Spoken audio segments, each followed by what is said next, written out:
All right, guys, welcome back to the channel. Welcome back to the stream. Welcome if you are new. Thank you guys so much for joining me today and waiting patiently as always for the intro to finish up. I hope everybody is doing well on this Sunday. And right off the bat, got to give a big thank you to VAR for coming in and renewing his membership, kicking off the week, starting strong. VAR, thank you so much for that. We do have a lot of members content that is coming this upcoming week. So VAR, please look forward to that. Same goes for anybody who is a channel member, whether you're a paying member or a gifted member. We're getting back on the member content grind. We have topics to discuss today. GTA 6, Ghost of Yote, the Nintendo Switch 2. There's a lot seemingly going on, kind of bubbling under the surface, and a lot's going to be happening very soon. Very, very soon. Why is it giving me that notification again? Guys, please let me know. How is the audio? Is it loud enough? Is it coming through okay? Does it sound too quiet? Because YouTube is notifying me that it's too quiet. Saying it's good? Okay. We should be good then. Yeah, on my end, like on my streaming setup, it says it's fine. YouTube's the only one giving me a notification. GTA 6, another Sunday stream. Absolutely, bro. Absolutely. What Nintendo? Muhammad coming in with the aggression.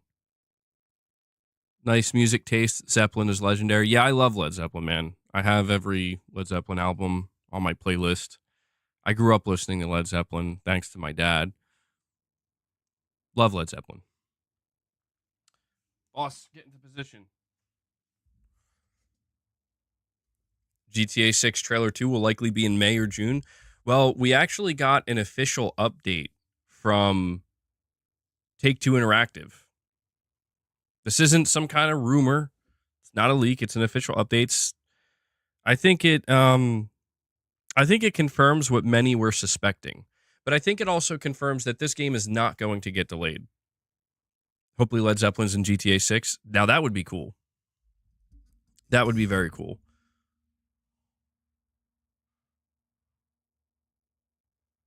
I really don't know why. My stream keeps telling me that the audio bit rate is like 0. It's like that's not even possible. Sean, you're saying GTA 6 looks like it could be doing Death Stranding 2 with a short window to promote it before release.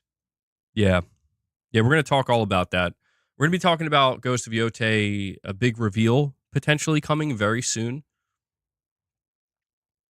And we know that the Switch 2 Direct is happening in just a couple of days. And it seems like the pre-order date as well as the release date of the Switch 2 has actually leaked out. People have been concerned about crunch for GTA 6. I highly doubt there's any. Yeah, I'm doubtful as well. I think it's kind of obvious that they just gave them as long as they needed to comfortably develop this game. So I don't think there's much crunch going on behind the scenes at Rockstar. Maybe a little bit. I mean, it's only natural to have a little bit of crunch when you're leading up to launch, but nothing like over the top or crazy. You want to talk about Ghost of Yote first? Have you seen the Ghost of Yote page has been updated? Yes, that's what I'm referring to. That's what we're going to be discussing. And we're just going to be talking about our hype levels for it.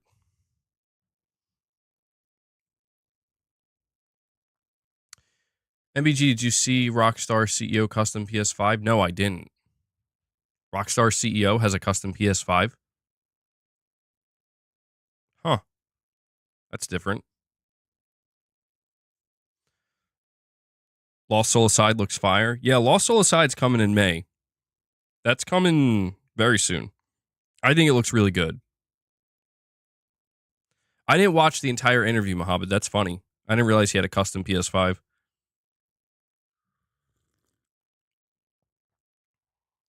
I mean, we could talk about Ghost of Yote. JMR says, I still can't believe Game Informer is back. the day after you spoke about it.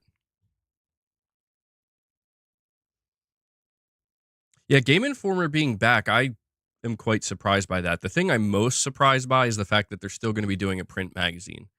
That to me is the surprise. I can kind of see why they came back and how there's value there, but the funny thing is people were thinking that when Game Informer announced that they were coming back, people were like, it's going to be a GTA 6 reveal. And I'm like, I don't think so, guys. Like a less than 1% chance of that. Phantom Blade Zero, hopefully coming soon. Phantom Blade Zero looks incredible. And they did say we're going to be getting the release date for that game this year. I suspect we're going to get a big showcase of Phantom Blade Zero this summer or spring. Yeah, I think Phantom Blade Zero is a 2026 game. That seems to be the trajectory. I don't think it's coming this year. I think this year we're going to see it like marketed with different trailers and gameplay and new info. But I could see Phantom Blade Zero being like a Q1 2026 game. I could see that. What's going on, Hanzo? Hanzo, you're saying Happy Mother's Day for the UK Familia. It's Mother's Day in the UK. Guys, listen, we have almost 150 people here hanging out and joining the stream. Do me a favor if you haven't. Take a moment and hit that like button. Okay? I want to see if we can hit 50 likes. Let's see if we can get up to 100 likes at some point. It would really help the stream if you enjoy them. If you want to help them out with the algorithm, please hit that like button. I very much appreciate it. It's no coincidence Game Informer's back during all the GTA 6 talk. They might cover some of the GTA 6 rollout.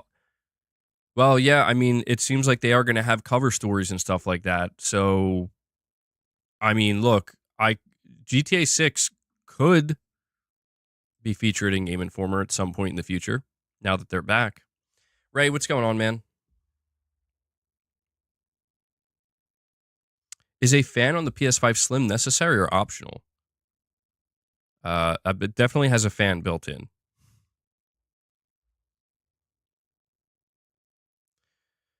Do I think there will be a Days Gone 2 tease hidden in the remake? No. Or I guess you mean the remaster? No, I don't think so. Definitely not. If Days Gone 2 is happening, that's something that hasn't been decided yet. At least it seems like it hasn't been decided yet. Because, again, Sony Ben's game was canceled just like a couple months ago. So right now they're probably in the process of still trying to figure out what they want to do next and pitching it to Sony. They could pitch a Days Gone 2. It's up to Sony Bend if they want to make Days Gone 2. If they want to do it, they'll pitch it to Sony. I think they should. I think they would be, I don't want to say foolish not to, but I just think it would be a good idea. I don't think Sony would reject it. Sony would be foolish to reject that. But I could also see Sony Bend wanting to do something new. But yeah, they're definitely not going to tease a sequel or anything like that. I am Yote says, thank God there's some positivity around PlayStation again, thanks to Death Stranding and Ghost of Yote. I feel like the past streams have been a little bit more on the negative side. Yeah, there's been some negativity. There's no denying that. But speaking of positivity, I am Yote. So here's what we're going to be doing, okay? I will continue to say this throughout the stream and in upcoming streams. We're getting back on the member content grind, okay? And the way we're doing this is, well, we're bringing back the members lounges. I took a little bit of time off from the member content grind, but we have quite a few channel members. We got a lot of member gifts the past week or so. So starting tomorrow, I mean, I was going to say today because it's Sunday, and in the U.S., Sunday is the start of a new week. But starting tomorrow, we're going to be coming back with the member content grind. We're going to be doing members lounges 3 to 4 times a week. We're going to be doing Morning with the Misses on Fridays. And I'm going to be trying something a little bit different this week. I really hope it works out. I would like to get extra support from you guys. I'm setting a weekly member goal on top of the daily goals that we strive for.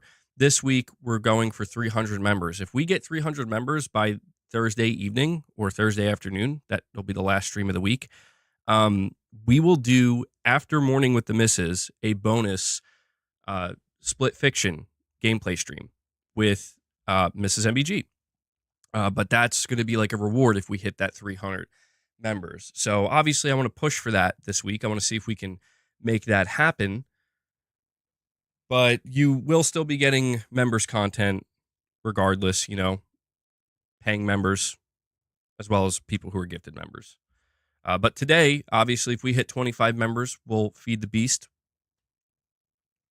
If we get 10 super chats, we'll do some reps. Trying to find a way to squeeze the reps in there.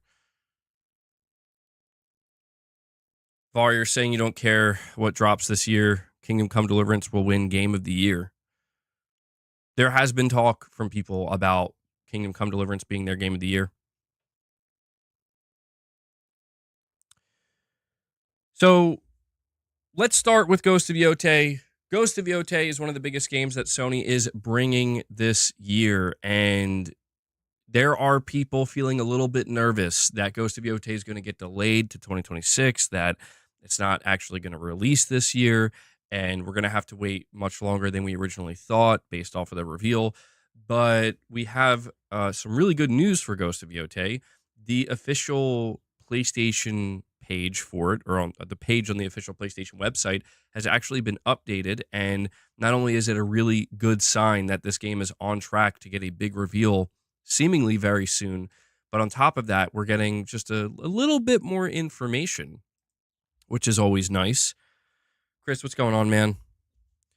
And so they start here by saying, what is Ghost of Yotei? At the northern edge of Japan, a new warrior rises. In 1603, Atsu sets out on a journey in the lands surrounding Mount Yote, an area filled with sprawling grasslands, snowy tundras, and unexpected dangers. Ghost of Yotei comes to PlayStation 5 consoles in 2025. They say Lone Wolf, the legend continues 300 years after the event of Ghost of Tsushima. A new warrior, Atsu, rises from the ashes of her homestead. Filled with fury and determination, Atsu will hunt down those responsible for the death of her family and exact her revenge. Every odd job and bounty will provide the coin she needs for her journey, but how she fights, survives, and evolves the legend of the ghost will be up to you. Next up, they say, where does Ghost of Yotei take place? People come north to disappear. Ghost of Yotei takes place in the lands surrounding Mount Yote, a towering peak at the edge of Japan's snowy northern region. In 1603, this area was outside the rule of Japan, a wild frontier filled with sprawling grasslands, icy tundras, and unexpected dangers. And then finally, they say, where can I play Ghost of Yotei? Immerse yourself in the legend, featuring massive sight lines that let you look far across the environment, skies of twinkling stars and auras, and vegetation that sways believably in the wind. Ghost of Yotei has been built from the ground up for PlayStation 5 consoles with enhanced performance and visuals on PlayStation 5 Pro.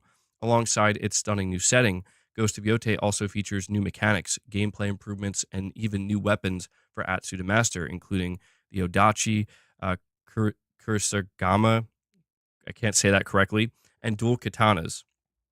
Kusarigama, I think that's how you say that.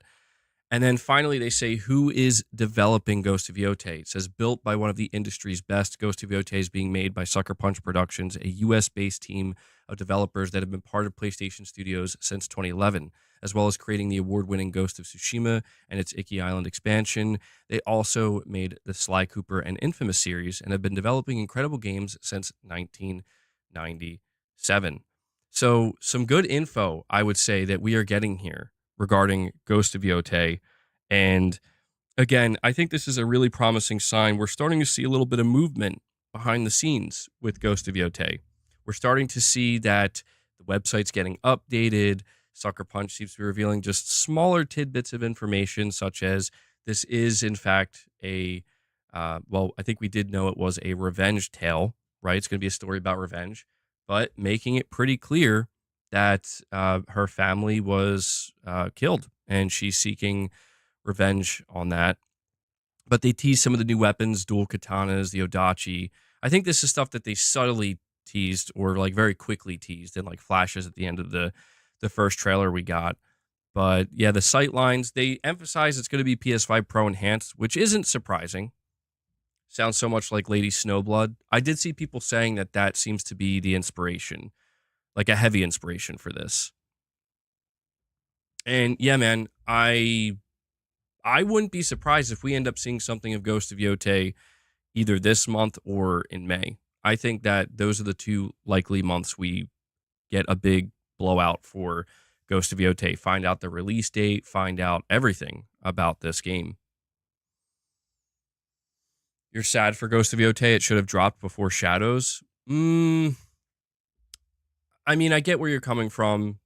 It's one of these things where maybe people who played Assassin's Creed Shadows feel kind of like, well, I already got my fix of this. So because of that, maybe they're going to pass on it. But I would make the argument that I think Ghost of Yote is going to be significantly better in almost every way than Assassin's Creed Shadows. And that's no offense to Shadows, right? Like, it's just, I think that Sucker Punch is going to elevate what they did with Ghost of Tsushima. I think a lot of people look at Ghost of Tsushima already as a better game than Shadows, but Yote is going to obviously elevate that even further. And we have Michael Lynch with a $5 super chat, and he says, there's a big MotoGP race at the Formula One racetrack here in Austin today. Motorcycles are everywhere, and it's exciting. Michael, that does sound exciting. It sounds intense, man. Thank you for letting me know, though. I hope you have a good time, bro. Why isn't it letting me, for some reason, it's not letting me like your super chat, but good stuff, bro. Good stuff. Saying Tsushima, is better than Shadows. Saying unpopular opinion, Tsushima was awesome, but felt very one-dimensional. I do think that there are areas of Tsushima that people identify as like weaker aspects that need to be improved upon or need to be more fleshed out. But I think that's all the reason why Ghost of Yote is likely to be even better than Ghost of Tsushima. To me, that's a high bar to clear. I won't lie. I really enjoyed Tsushima. I think they're going to have to do a lot to do a better job than what they did with Tsushima. But they've had the time, right? They have the time to iterate. The foundation of what this game was going to be was basically established from day one. So it's not like the same as creating a new IP where you have to map all of that out and take that extra time. So I think, the idea, I mean, based off of what you're saying, Ghost of Yote should be multidimensional. The side content in Tsushima, you think, was average? I thought it was pretty good, but yeah, I mean, kind of like the outpost clearing stuff. I think that will return, but I just wonder if they're going to add anything else to it to add more depth, to make it pop a little bit more and feel a little bit more unique.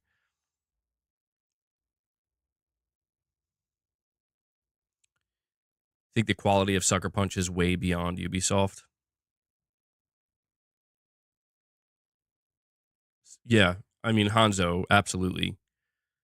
Ghost of Tsushima was one of the best looking games that I played ever. I mean, not even just it's not so much about from a graphical perspective. I think the graphical fidelity of Ghost of Yote is going to be significantly improved upon, comparatively speaking. I think the graphical fidelity of Yote is going to be beyond what we saw with Tsushima quite significantly. But it's really the art style and the art direction and even the color palette. I think stuff like that is really what made Tsushima pop. No, I didn't play Assassin's Creed Shadows. I don't think I'm planning on playing Assassin's Creed Shadows. I think I'm just going to wait for Ghost of Yote. I was listening more throughout the week, hearing different people's perspectives and give their opinions on Assassin's Creed Shadows. And the conclusion I came to is that I don't know that I'm going to get much enjoyment out of it. Like, I could see myself enjoying it at a base level, but I don't want to pay $70 for it. Now, I ended up putting Cyberpunk down. I kind of fell off of it for a bit. I might return to it at another time. But you know what I'm actually playing right now that I just picked up? I just saw it was on sale on Amazon. And I'm like, oh, I think I heard about this game. It's the most random game ever. But Terminator Resistance. Yeah, I came across this game and it was on sale for PS5. It was like Terminator Resistance Enhanced. And it's made by this team called Teon. And I remember like years ago, I think it was like 4 or 5 years ago, hearing pretty solid things about this game. Like, people were saying it's actually a pretty decent Terminator game. And I've been playing it for a little bit, and you could tell like this game was made on a budget. This game is absolutely made on a budget, but I am actually it's charming, man. I don't know. It captures the essence of Terminator pretty well, and I've been enjoying it. It's a short game. That's another reason I decided to pick it up. I was looking into it. It's like it's a short game. It's a pretty easy platinum, and I'm like, oh yeah, yeah. But how did I not played this game already? So I decided to give it a shot, and I'm enjoying it so far. I'm a couple hours in, but yeah, there's a lot of games coming up in April and May. April and May, especially May, are stacked, and I don't know how I'm going to balance out playing everything that I want to play. It's going to be a struggle, but it's a good problem to have overall. Money, you're saying you like Assassin's Creed Shadows better than Ghost of Tsushima? You think it looks way better? I mean, graphically, yeah, it does seem like Assassin's Creed Shadows is definitely a step above. I mean, that's the thing that kept catching my attention when I was watching footage of Assassin's Creed Shadows is just like, man, this game looks really good. Like very, very beautiful looking game.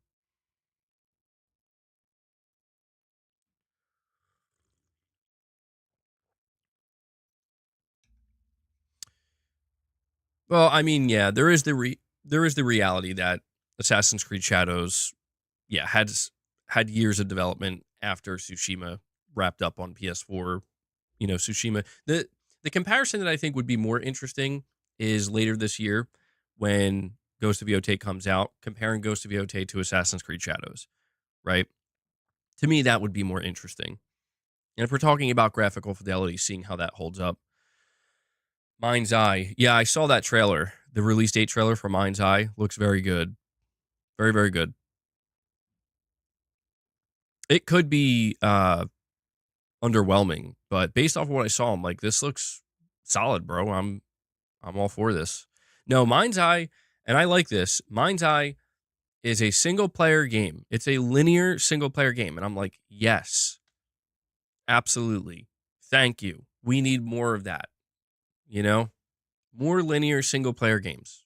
Not everything needs to be open world. Not everything has to have co-op or multiplayer. It's fine if they do. There's nothing wrong with that. But I'm just saying it's nice to just see a game that's just it's not trying to sell you on anything other than it's just a solid single player title and it's linear.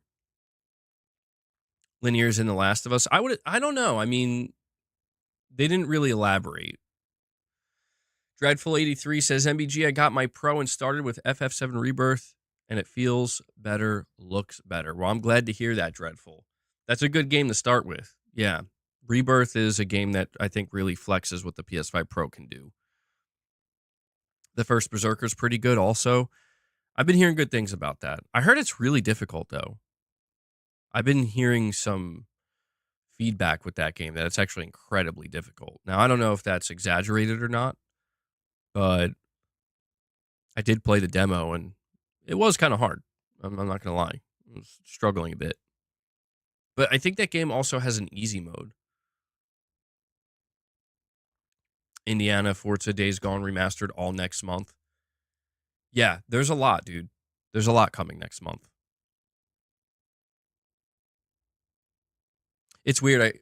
I said next month. I almost said this month. It feels like it's April, but it's not yet.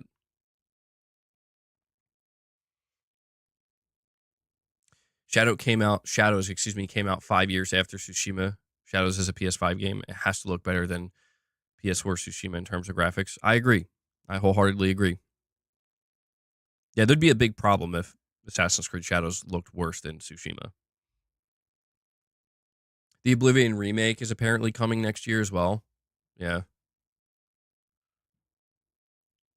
Kenneth says he's waiting for his physical copy of the first Berserker.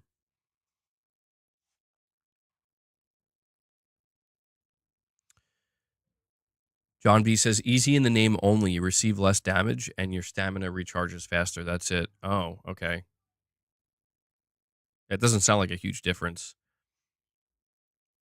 Do they still let you unlock trophies and stuff if you choose to play on the easier mode? Oh yeah, Claire Obscure. That's coming out in April as well. Yeah, there's a lot coming out in April, man.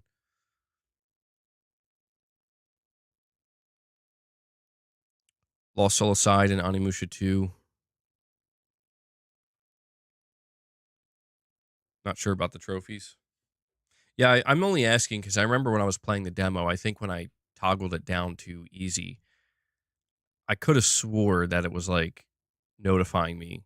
Although it was a demo, so I don't even think you could unlock trophies, but I think it was saying like if you choose to play on easy, like you won't be able to unlock some trophies or something like that.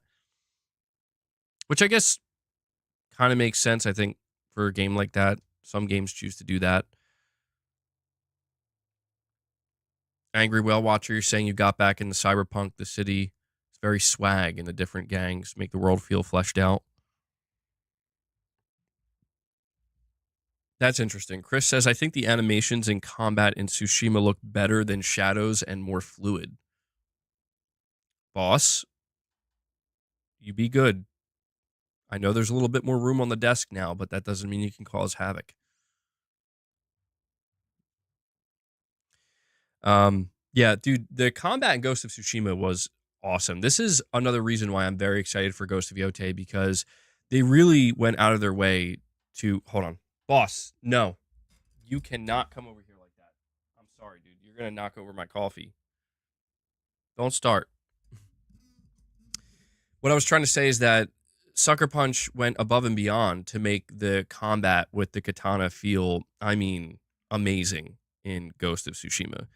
And you could tell, like, even though it was just one weapon you were using, you know.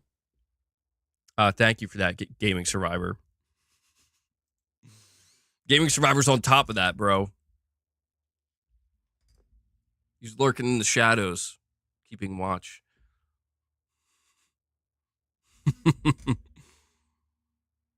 But when you think about Ghost of Yotei, they're adding new weaponry, the Odachi, stuff like that. And I'm really interested to see how fleshed out the combat's going to be with these different weapons.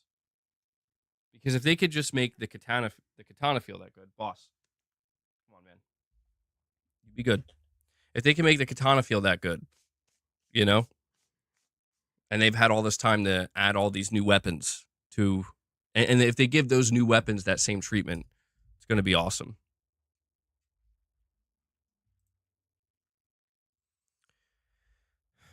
Rich Rod says, "Can I be a mod now?" We'll see. We'll see, Rich Rod. Give it time. It took Gaming Survivor some time. This talk is also making me think about Phantom Blade Zero.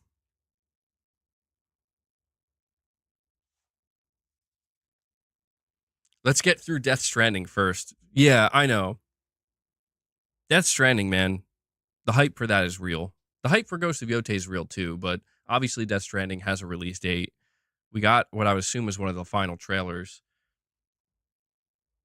Death Stranding can't get here soon enough. It's been 40 years, bro. A double-bladed sword like the Musashi would be dope. Yeah, I do wonder how many weapons are going to be there with Ghost of Yotei. Like, I wonder if it's going to be just like 4 or 5, or if there's going to be like 10 or 15 or like 20 or something. I really wonder like how fleshed out it's going to be. Metal Gear Solid Delta, yeah, man. A lot of great games coming this year.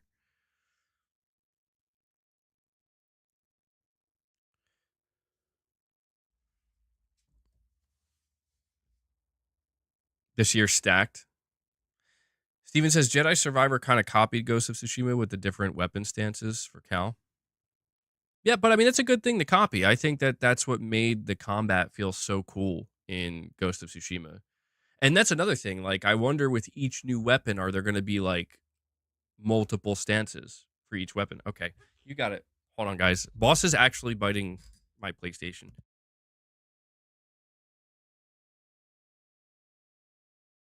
Yeah, he got real scared. He's like, oh, I'm out.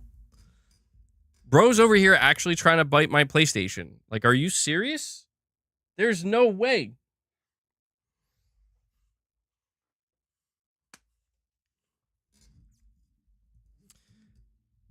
Sony does a showcase this summer. That'd be a great time to show off Yote. I agree. I think, listen, man, I think Sony should do a showcase. I think it should be a really good showcase. And they got to show Yote, announce that new God of War game, you know, announce Santa Monica's new IP.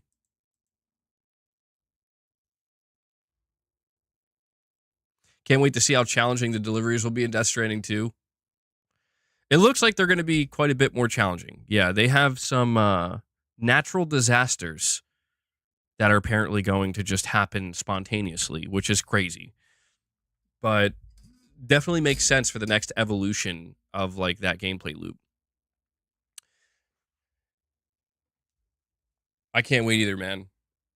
Guys, do me a favor. If you're enjoying the conversation, if you're enjoying the stream, please take a moment, hit that like button. We're at 69 likes. I know you guys want to stay there, but we got to move past 69 likes. We got to get up to 100 likes if you're enjoying the stream, if you want to help it with the algorithm. Also, consider becoming a channel member or gifting some memberships. We got members content coming all throughout this week. Members lounges, morning with the misses on Friday. And if we hit our goal, we'll do a bonus split fiction gameplay. They usually do cool stuff for Days of Play every summer. Yeah, that's been a tradition at this point, I think, for Sony. You hope the music hits like the first one. I imagine it will. I mean, dude, Kojima's putting a huge emphasis on the music of Death Stranding 2. But apparently there's going to be multiple songs played by Higgs, which I'm a little nervous about that because it's either going to be sick, like, wow, this is so awesome, or it's going to reach like cringe levels of like, oh, no, man, this is, I don't know.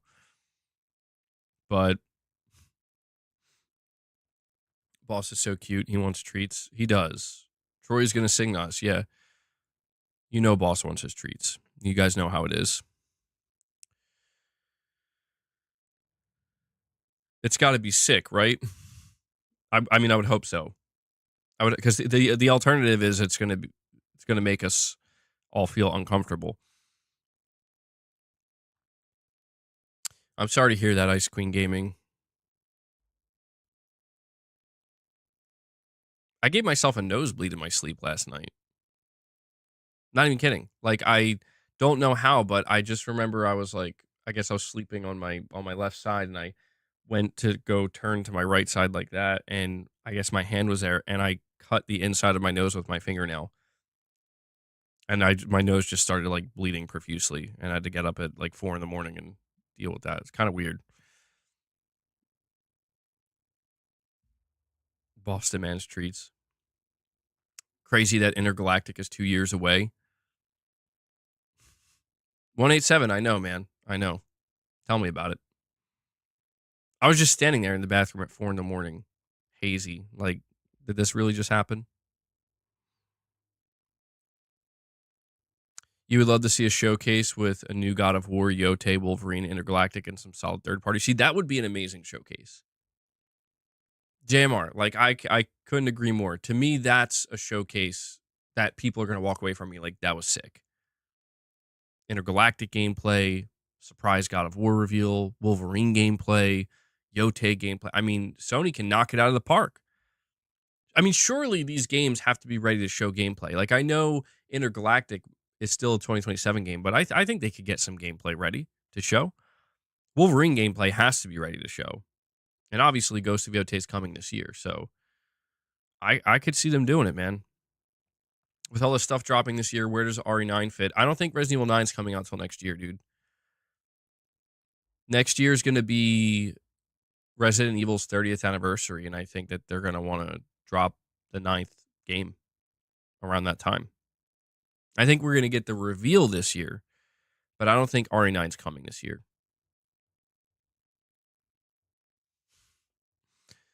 Well, I mean, it's okay, Carl. You're just being honest. You're just being honest. Saying Intergalactic doesn't feel AAA. You're not getting a AAA vibe from it. Well, I mean, oh yeah, Saros. I keep reading that. So we're gonna see Saros gameplay this year too, dude. Sony could have like one of the craziest showcases ever if they're able to show this stuff that we're talking about. But I mean, Intergalactic is definitely AAA, dude. Neil Druckmann did say that we're only seeing the very, very, very tip of the iceberg. So this game may have a lot more to it. A lot more.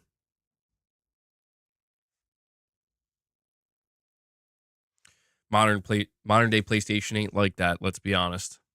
They could be though. Well, here's what's interesting. You say modern day PlayStation, but we do also have to understand that, and I'm not saying this to get people excited, but just to keep it in mind that there is truly like new management at Sony and PlayStation. I mean, we are in a completely new era. It may not seem like it, and it actually goes into effect April 1st, believe it or not. So we're going to see Hideaki Nishino as the head. Totoki and Nishino. They're running the ship now. And specifically with Nishino being the CEO of PlayStation and Sony Interactive Entertainment, he's going to have final say on how they want to do their shows. And I don't know. Like, does he want to try to go back to capturing that? I don't know if I want to call it magic. That sounds pretty cringe, but going all in with a massive PlayStation showcase and just like going crazy with it? Or does he want to just kind of keep it going steady as it has been? I assume these are things we're going to find out. Yeah, what's up, Corey? I mean, I would love to see the new PlayStation management be like, let's bring the excitement back. Let's do it. I mean, if they want to do a state of play, that's fine. But they just got to make it a really good one. But there's no denying that if they put on a showcase and they really try to go big with that showcase, I mean, that's what's going to bring the hype back to PlayStation, man. That's what's going to get people going like, oh, shit. Here we go.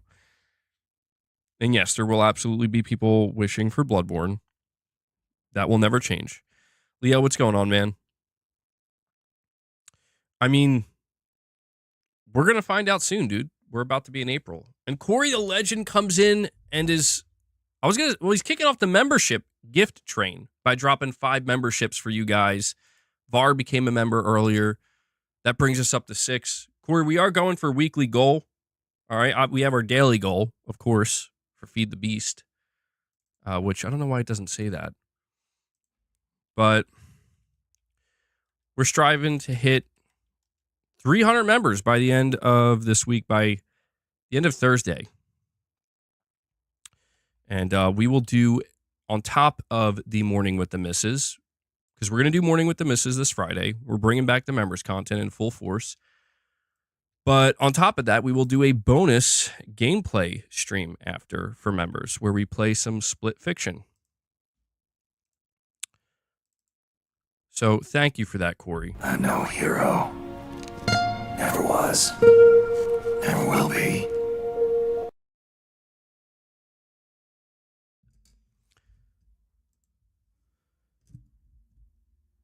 Bloodborne remake.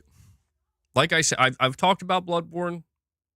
I'm telling you, it's coming. PlayStation 6. That's when it's happening. That's when it's going to happen. I think people are still convincing themselves it's going to happen this gen. That's going to be saved for next gen. An Angry Whale Watcher comes in and drops a single membership gift. Angry Whale Watcher, thank you so much for that, buddy. Thank you. I appreciate it. I'll add that to the total here. So with that, brings us up to 7. You got to give me a second. Hold on. Got to open the door for Mrs. MBG. I mean, what are we thinking? Are we thinking there is going to be a showcase this year? Or do you think it's going to be another year that Sony skips it? What are we thinking? Hold on one sec, guys.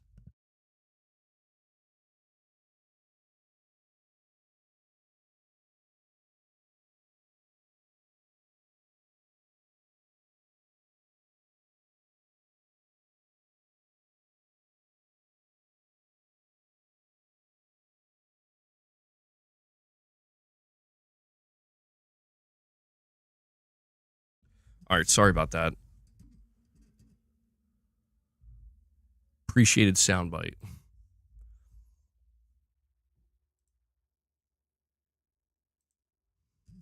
Hold on here. Yeah, guys, by the way, 6 likes away from 100 likes. Boss is patiently waiting. He is. He started to get a little bit crazy. He He was literally trying to bite my PS5 Pro, so I had to get up and do something about that. Showcase around May with the GTA 6 trailer. I mean, we still haven't figured out if Sony has the marketing rights to GTA 6 or not. We still haven't figured that out. And you would think by now that's certainly something that we would know, but it's, that's like the next thing we're going to be discussing is that the marketing cycle of GTA 6 is purposely being held back because it's going to be condensed essentially. It's going to be a very short window of time, which should tell us that it's also not going to get delayed. People were thinking that this is why we're not seeing GTA 6. We're not seeing GTA 6 because, it's not ready. They don't have a date locked in.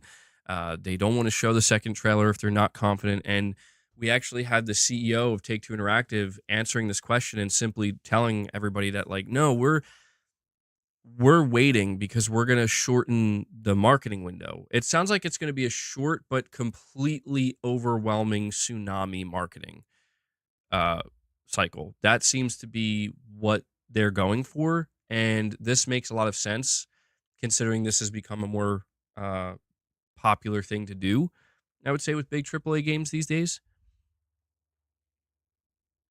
But yeah, as to whether or not PlayStation has that marketing, boss, I'm watching you.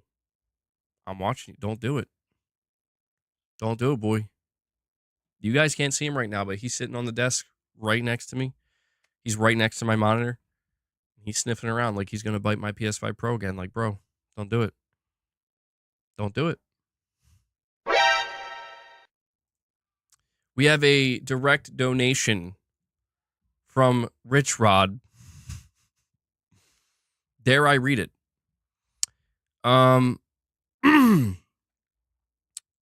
Xbox is king. If you're watching, you are gross, and your breath smells like Phil's blank blank. You disgusting butterscotch. Filthy, ugly, blank blank loser. Between Rich Rod and Boss right now, I don't know who's stressing me out more. Rich Rod, you owe me a membership.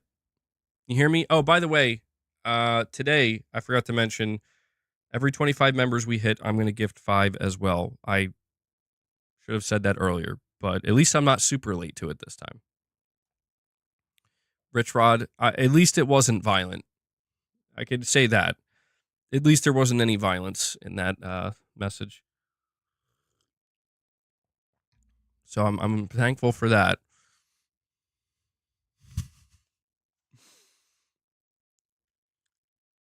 JMR, yeah. I'm going to have to start making the notifications that come up for direct donations even smaller, thanks to Rich Rod. And Corey the Legend Landiga comes in with the heavy lift, dropping the 20. Holy shit. Boss, it's time. And I got to give 5 memberships Boss, myself. you read me. It's time to feed the beast. What the fuck is this world? What have they done to us? Okay, I apologize. That was the wrong soundbite.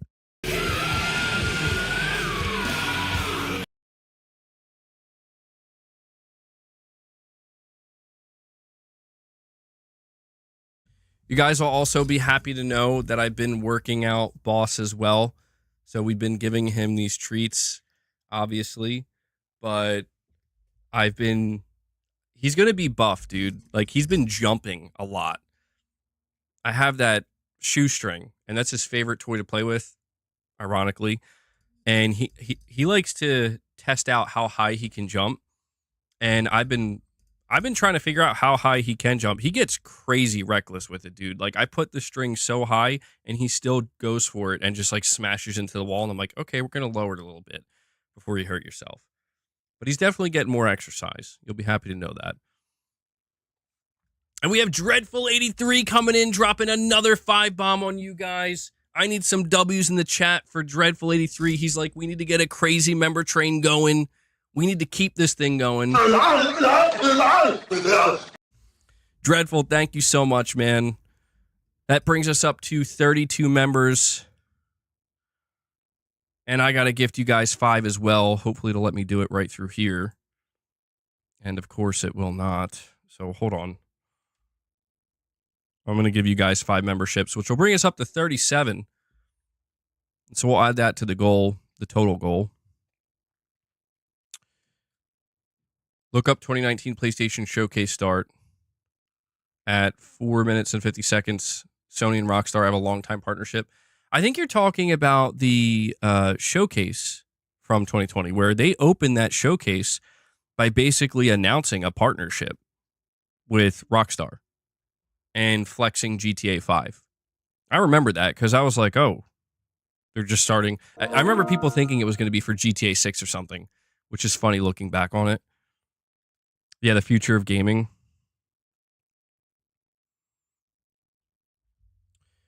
Let me see if this is going to let me do this. Guys, like I said, we have, if you were just gifted a membership, we have members content coming back this week. And it's here to stay. God, why is this giving me such a problem? I'm sorry, guys. Just be patient. I'm trying to drop my own 5-bomb for you, and it's just not letting me. I don't know why.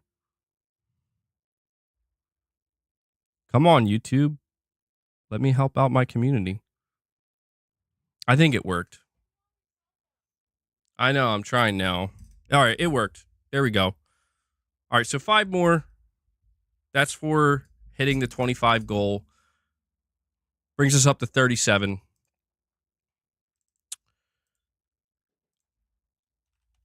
So if Rockstar's saying, or not Rockstar, but Take-Two Interactive, if they're saying that the only reason we haven't heard from GTA 6 since the original trailer is due to the fact that they're going to have a shortened marketing cycle, then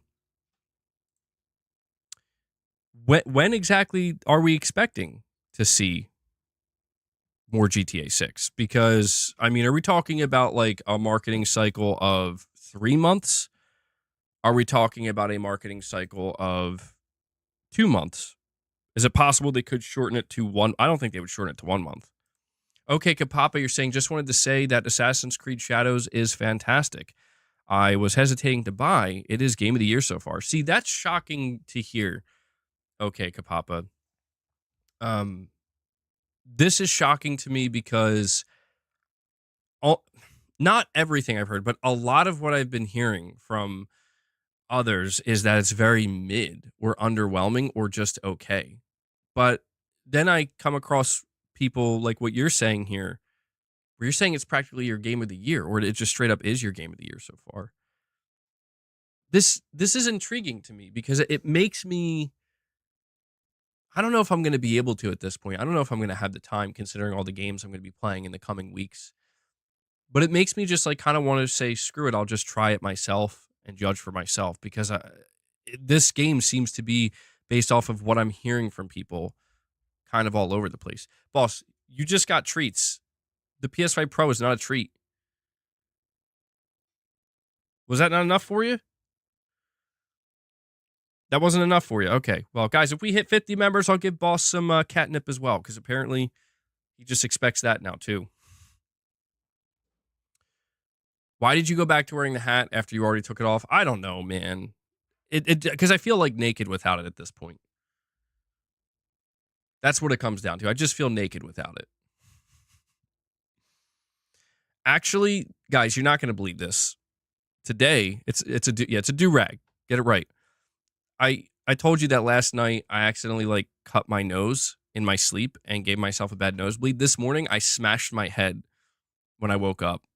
I don't know what's going on. Like I went to like bend down to grab my pants or whatever, and I actually smashed my head on this chair. I have no idea how. I think it was because Boss was messing around on it. Surprise, surprise. It's always Boss causing some kind of problem. I think he was messing around with the chair at night, and it was like completely dark in the room when I woke up, and I bent down and I just smashed my head, and I got like this big red mark now. So the idea of me, yeah, I felt like an old man, bro. I'm like, what's going on? Why am I having this much of a struggle? Yeah, we are going to be streaming the Nintendo Switch 2 Direct, me and Mrs. MBG. So please look forward to that. It's going to be an early stream, dude. I think the Direct starts at 9 a.m. Mrs. MBG might actually be like 5 or 10 minutes late to it. But she'll be part of it for sure. I know she's more excited for it than I am. So she's definitely got to be part of it. But yeah, we'll be streaming that. No, it's not. That's not going to be members only, since it's an event. That'll be for everybody. But we will be doing a members lounge that day. I don't think Mrs. MBG will be able to join us in the members lounge, but oh, boss, what are you doing, man? What like I don't understand. I don't understand. I gave you treats. I gave you treats. Like, why are you holding my hand? You're going to knock my coffee over. You're going to knock my boss, you're good. It's like having a kid. It's like having a kid on stream with me, bro. Like, maybe worse.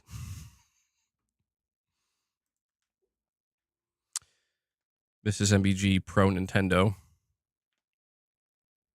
Okay. Come on. You want just a couple more? I'll give you a couple more. All right. He's like, hey, I've been working out over here. I need more. All right, let's see. We have another direct donation from Rich Rod. Dude, I'm going to need a cigarette. I don't even smoke. I'm going to need a cigarette at this rate. Between Rich Rod and Boss. Rich Rod, I know what you're doing. I know what you're doing. I know you're timing these directs when you see bosses causing me the most stress. Rich Rod says, Xbox is king. You show some damn respect. While you're slobbering Phil,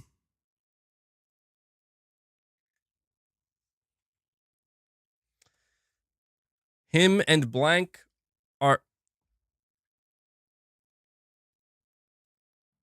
I can't read that. I can't... Like, bro. Don't ever log into YouTube. That's the only thing I'm going to read.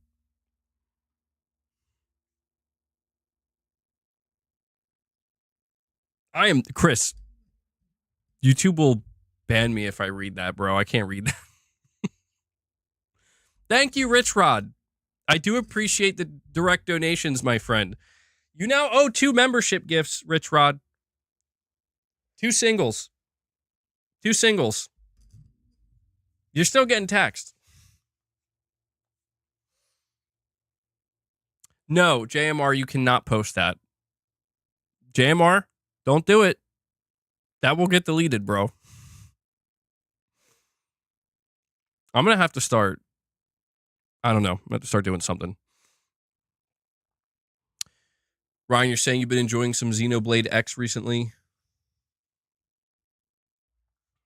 Petrov says Xbox is a PC soon.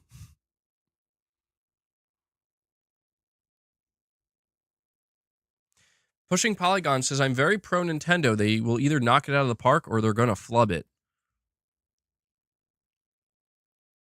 I mean, I feel like they're going to knock it out of the park, if I'm being honest. I know some people were feeling kind of down on the Nintendo Direct from the other day.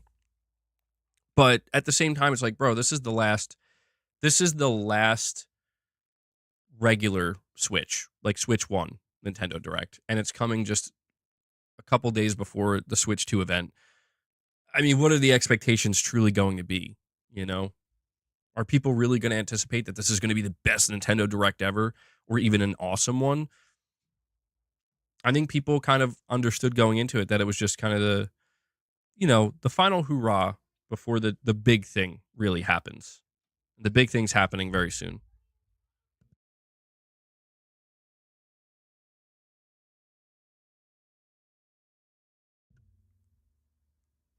reminds me of a rich I knew. I called him Mini Arnold. Such a great guy. Mini Arnold.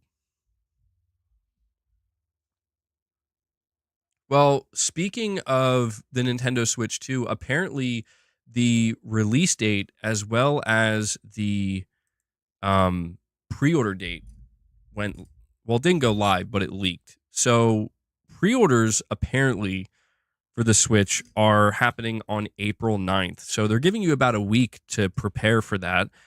Retailers are expecting that they're going to be selling out of pre-orders, and the release for it, I think, is going to be, what was it here? June. Why don't they have the exact date, though? Hold on. June. Do they not have an exact date for?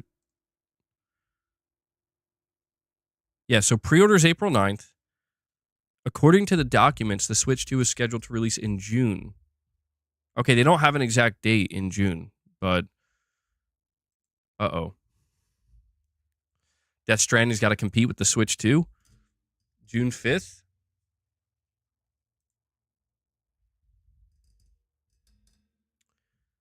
Let me see. When's June 5th? June 5th is a Thursday, I think.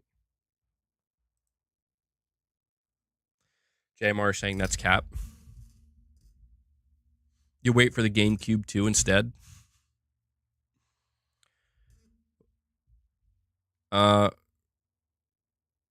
Real Yamka. I don't know if I'm saying your name correctly, but they says hello. They says, I can't talk, bro. They says hello. Thank you for the gift. Well, you're welcome. I don't know if you got that from me dropping membership gifts or somebody else, but yeah, please look forward to your member content. Guys, I also want to start pushing this a little bit more as well.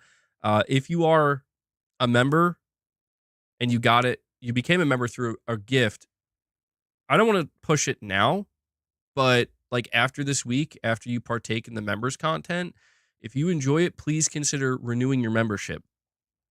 Please consider doing that, and becoming a paid member really helps the channel. And, you know, having that direct support month over month really makes a big difference. It means a lot.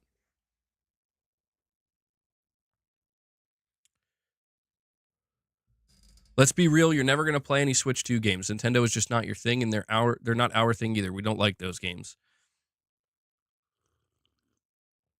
Well, I mean, it depends on the expectation, right? Like, the idea that I'll never play a Switch 2 game, I don't think is true, because I even did play some games on the Switch. But again, the games that I will likely play are like party games. Things like Smash, Mario Party, a couple of others maybe. Especially if Mrs. MBG is going to get more into it. But in terms of like going out of my way to earnestly play the Switch 2, to play like single player games or whatever, I don't know that I'm going to ever be doing that. I might force myself to try at some point. It might be worth forcing myself to try to, at the very least, provide content for you guys where it's like, hey, I finally played the Switch on my own. That's, you know, so I played something that's not a party game. Here are my thoughts. Or I tried playing it, you know, something like that. I think, you know, it could be good content for the channel, but yeah, I can't deny that I just don't, I'm not vibing with Nintendo anymore. I haven't been for many, many years. I have no problems with them. I respect Nintendo, but I don't imagine that the Switch 2 is going to suddenly change my mind and make me feel completely different. Whoa. You're saying all of Nintendo's games on PlayStation 2? No, that's not happening. That's never happening. That's interesting, John. You're saying you never had a Switch and you're probably never going to. It's not your thing.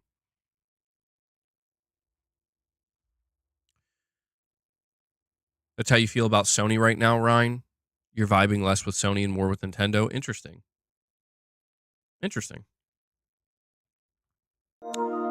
Corey says Doom the Dark Ages looks fun. Yeah, I'm probably gonna give that game a shot. I liked what I saw at the developer direct earlier this year. Lux says no trophies on Switch equals no play for MBG. It sounds wonderful, dude. I'm not going to lie. It's actually the opposite, Lux, right? Like, I love the idea of removing trophies from PlayStation. I love the idea of just like getting back to what it's like to play video games before trophies or achievements existed. I miss that. So I think that's actually a strength of the Switch 2 or Nintendo, but that's not something necessarily that would pull me in to play it. You know what I mean? To like go out of my way to play it. For me, it's 50-50 with trophies. Like, I do love trophies when they're not stressing me out. It's a love-hate relationship. Like, for example, I'm playing that game Terminator Resistance, and popping the trophies is real easy. And I'm like, this is great. You know, I'm getting the trophies. I'm enjoying my playthrough of this game. I'm not feeling annoyed by it or whatever, you know, like not stressing out over the platinum. It's nice. GTA isn't coming this year. I think you're wrong about that. Rashdown V2 with a $5 super chat says, face it, MBG, it's because you and your audience see the games don't look or play like The Last of Us. No, that's not. Okay, well, let's get something straight, Rashdown. Can't speak for my audience, okay? There are obviously people here who are not big fans of Nintendo. But if I were to ask the chat right now, like, how many of you guys play on Nintendo? How many of you guys have a Switch and play Nintendo games? I'm going to assume that quite a few people in the chat are going to say me. I do. But I think that there's also going to be some people who are like, no, I don't. I did see a couple people already say that they're not into Nintendo. But in terms of it being games that don't play like The Last of Us, no. From what I could tell, that's not what keeps me off of Nintendo. I don't know what keeps me off of Nintendo. And this is why I'm thinking about just forcing myself to try it and see how I feel about it. I mean, there's no way Nintendo is going to ever become like my main go-to platform. That's just not going to happen. That's PlayStation for me. But the idea that I could maybe try one of these games that, you know, just maybe you're right to a degree where, like, from a pure aesthetic standpoint, it's just like, I don't know that this is immediately drawing me in. But if I was willing to give it a chance and see what all the fuss is about, and I'm like, oh, I get it. You know, that's happened to me before. It can happen again. But like, yeah, I mean, when I saw the Metroid game at the Nintendo Direct, I didn't feel much for it. I just didn't feel much for it. I'm like, it looks fine, but it definitely doesn't. It wasn't like, oh my God, I need to get a Switch and play that. Like, I just didn't feel that. But, you know, we'll see. We'll see what the Switch 2 event brings. Lux, you're saying Switch is for gameplay, PS is for cinematics. This is heresy. What are you guys doing? What why are you turning on me like this? And Delwyn Jones comes in with a I'll just say $50 super chat. It's a 50 pounds, but makes it easier for me. $50 super chat. Lux, this is nonsense. Real quick, Delwyn, before I read this, PlayStation is not just for cinematics. Come on now. Come on. Listen, let's kill two statements at one time. You ready? Statement number 1. PlayStation games don't have good gameplay, and they're just movies. Wrong. Kill it. Statement number 2. Nintendo games are just for kids. Wrong. Kill it. Or, you know, their games don't look good. Wrong. Kill it. Both of those things got to go in the garbage, bro, because they're not true. Like, I don't even play on Nintendo, and I know that that's not true.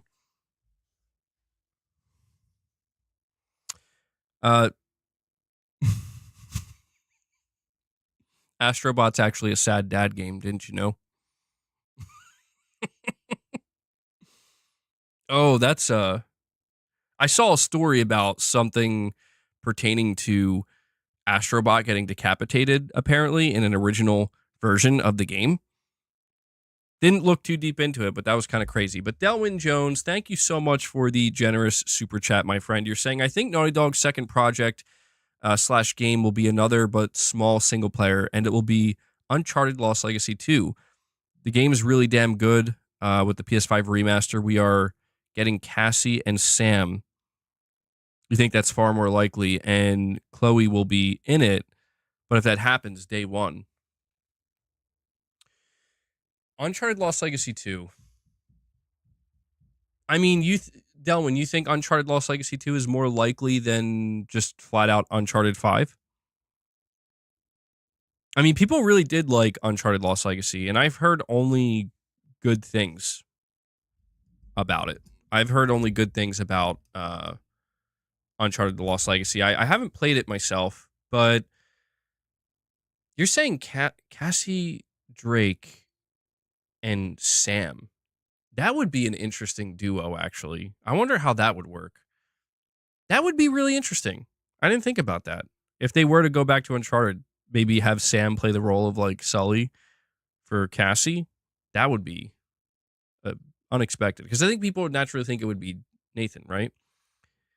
But when it comes to Naughty Dog's second single player game that they have in development, the one thing you touch on here that could be true is you're saying you think it's going to be like a smaller scale single player game.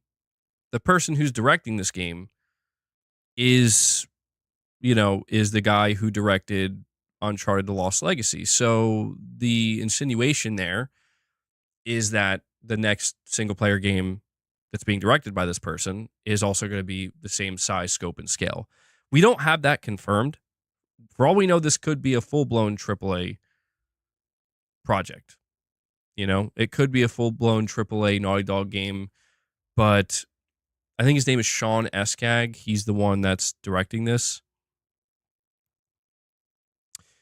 We were talking about this the other day, Delwyn, and it does seem like it's less likely to be something Uncharted related. The reason for this is because there was a statement that was made by Naughty Dog about a year and a half ago, and they made it clear that like we've moved on from from Uncharted, and we're not really doing more Uncharted. But they could have just been lying. We talked about the idea of it possibly being another Jack and Daxter game. We talked about the idea of it being another new IP. Is it possible that Sony could have allowed Naughty Dog to do 2 new IPs? I mean, if there was ever a studio that you let do that, it probably would be Naughty Dog, but that seems incredibly risky, even for Naughty Dog. I'm still thinking it could be something Uncharted related. And the reason I say this, Delwyn, is because, like I said, there has just been a nonstop rotation of rumors and rumblings pretty much since this generation started of a new Uncharted game being in development. And my question this entire time has been, who's making it? Who is making this Uncharted game? Because if it's not Naughty Dog, I'm not sure who else could make it. I'm not sure if people would be happy with another studio making an Uncharted game. Maybe unless it was like Sony Bend, since they did Golden Abyss. But there is a chance that it is a full-blown Uncharted 5, and this second team at Naughty Dog is working on it, and they're being helped by Sony's Malaysia studio, which they're kind of like not an ex-dev, but they're like more of a support studio. They play more of a support role. Wow, damn, boss is really passed out over there. But Delwyn, yeah, we'll have to find out, man, or we'll have to wait to find out to see what the second Naughty Dog project is, because it could be something that's like a full-blown AAA title from Naughty Dog. It could be something smaller in size, scope, and scale. Either way, I'm hoping it's going to be something good, man. I hope it's going to be something good. If it is Uncharted, I hope that they go in the right direction, that people are excited, to see it return, and it doesn't cause any kind of nonsense drama. Drake won't be playable, but he might be in some capacity. I mean, if they were to do an Uncharted 5 and the main protagonist was Cassie Drake, but Nathan was still there. They could have playable sections with old Nathan, I guess. Old Nathan Drake. But it's, yeah. I don't want to get too ahead of myself.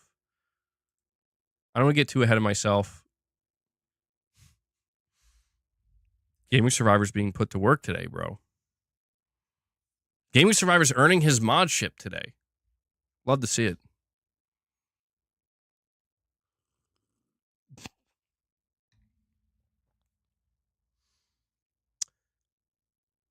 You think Naughty Dog might oversee it and another studio makes it? Yo, imagine Sony license out. They license out Uncharted. Could you imagine that? It's like, guys, Uncharted 5 made by some random studio that we never heard of before. No, they would never do that. Not with something like Uncharted. There's no way. MGS1 could definitely use a remake. Naughty Dog potential. That's the single player game they're working on, Corey. They're doing a Metal Gear Solid 1 remake. That's Naughty Dog's next project. Now, I do think we are going to get a Metal Gear Solid 1 remake. I think that's going to be what comes next after MGS3 Delta, but I think Konami's probably just going to handle it the same way they're handling MGS3. They're going to have an internal team do it with the help of Virtuous. Is it Virtuous or Virtuos? I think it's Virtuous. It could be Nate going after Sam because he got lost in an adventure with Sully. There's a lot of different directions they could go in.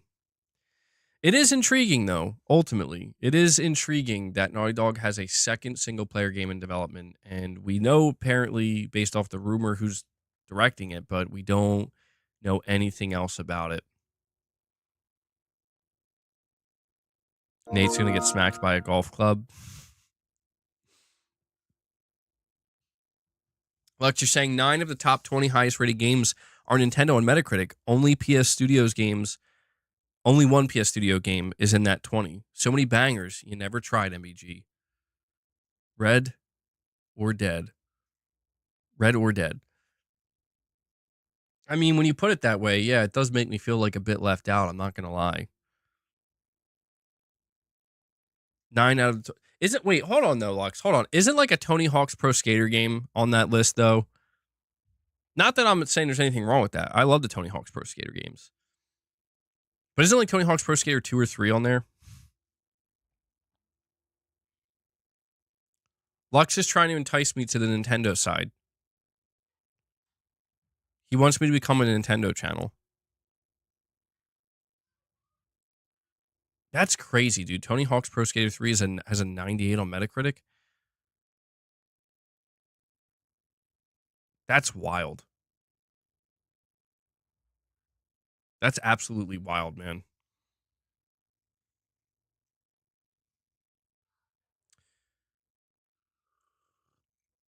I don't have any animosity towards Nintendo, dude. I really don't. I mean, I'm trying to view the Switch 2 as a potential opportunity to open my mind to Nintendo again. I'm not convinced that it's going to work, you know? I don't want to force anything. I don't want to force it. I don't want to like force it to a degree where it's like I just don't want to do this. You know what I mean? And it's just like, yeah, I'm not. But I will be getting a Switch 2. And there were even games that Mrs. MBG saw at the Nintendo Direct that just happened. There were games she saw that she was like, yeah, I'm excited for that. Like she was like kind of freaking out over. I'm trying to remember which ones. There was this one with like Tamagotchis or whatever. I don't know if that's what it's called. She was like freaking out over that. But when it comes to the bigger games that Nintendo's going to have to reveal for the Switch 2, it's going to be interesting, man. Because if I just want to go full blown, creator mode. If I want to, I could do that. I'm trying not to go in that direction though, because I don't want it to be disingenuous. You know, like I don't want the only reason that I feel compelled to pick up a Switch 2 and play Switch 2 games is because I could create more content on YouTube, you know? Like it would be beneficial. Like it's not a bad thing, but it's just like I want it to come from a more natural place where it's like, you know, just like when I decided to come back to PlayStation, it came from a more natural place of like, yeah, I'm seeing these games, bro, and it's like I can't deny I really, really, really want to play these games. Like I just can't deny that. A new 3D Donkey Kong would be a blast. You want a Pokemon game with the level you want a Pokemon game on the same level as Zelda games, Garrett. Pushing Polygon says MBG, just remember the Nintendo ethos is about fun. So that's what you need to keep up front when looking at it. What was that? Fun?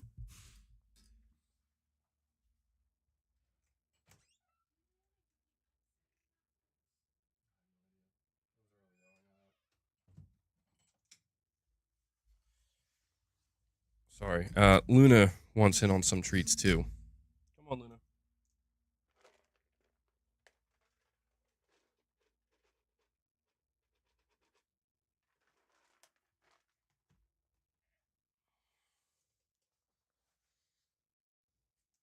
You're missing out on some dang good games with Nintendo MBG. We don't use the word fun around here. I will never forget when that came out in regards to The Last of Us Part 2, bro. We don't use the word fun when talking about The Last of Us Part 2. Boy, oh boy. I was not prepared for how seriously that was, yeah. Can I review it? I'll try it. I'll try it. We'll see what happens with the reveal. We'll see how, we'll see what new games Nintendo's going to have ready to go. Because apparently Nintendo is handling the Switch 2 with like a wave-based rollout where the first rollout is going to be focused mainly on first-party stuff, which I guess makes sense. You know, that I think is what people are really going to be expecting to see at the Switch 2 event. But like when they were showing that Pokemon game, again, Mrs. MBG, she played, I think, the last Pokemon game. She's into them.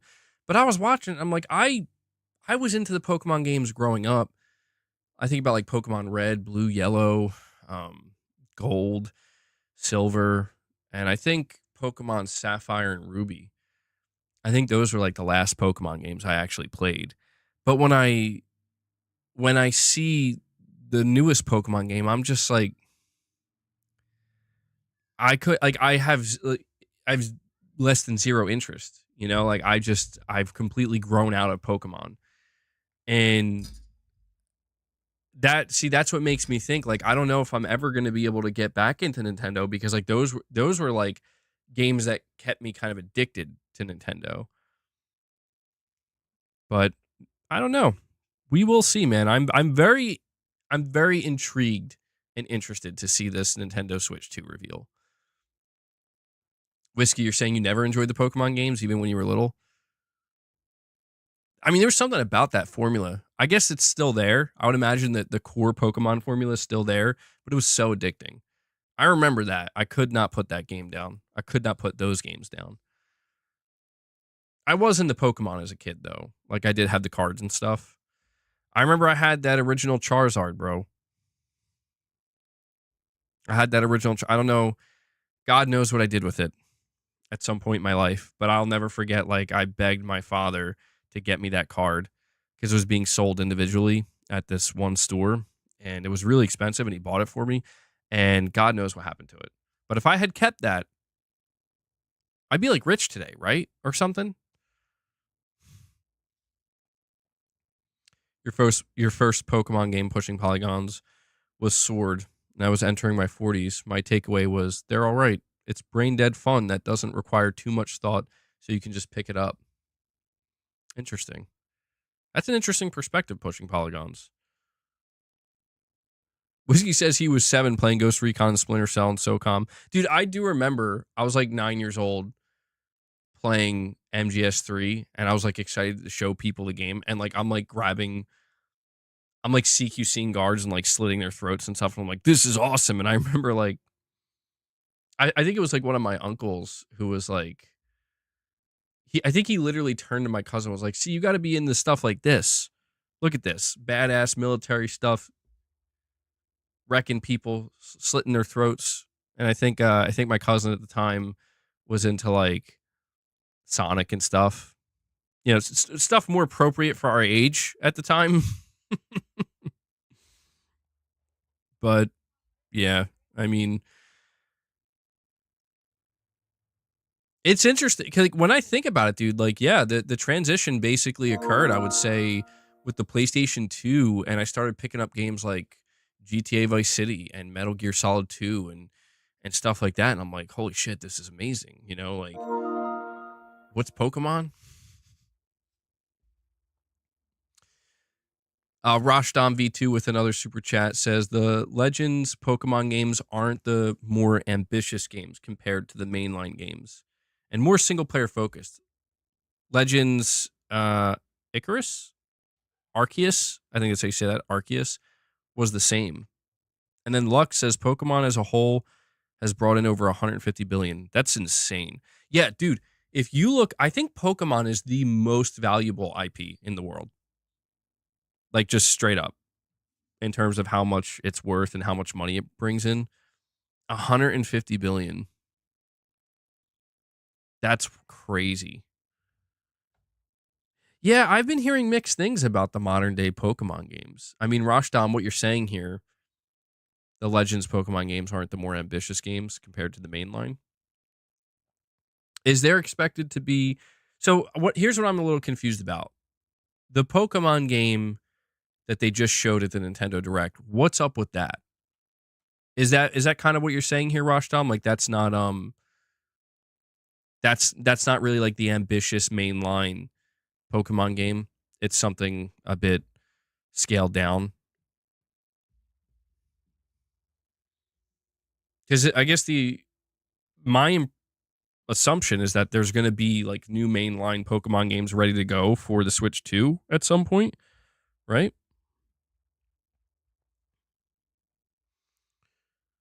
MacTube says, please don't let your young child play violent games like GTA and Metal Gear yet. Not yet. No, not yet.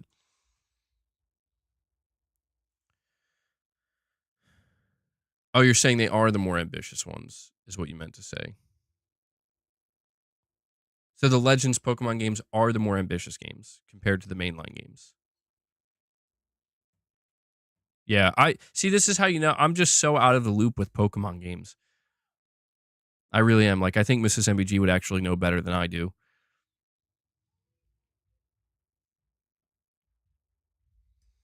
It's not Scarlet and Violet. It's part of its own thing with the rest of Legends.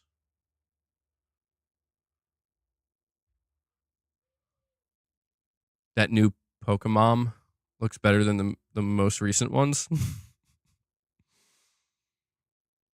Ray, was that a typo? No blood and limited gore.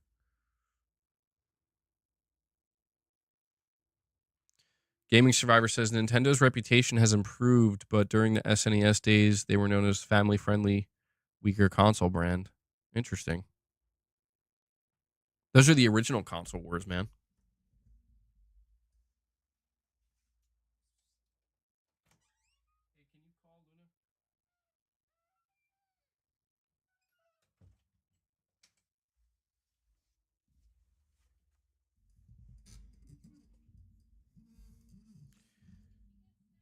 Yeah, I gave her some treats.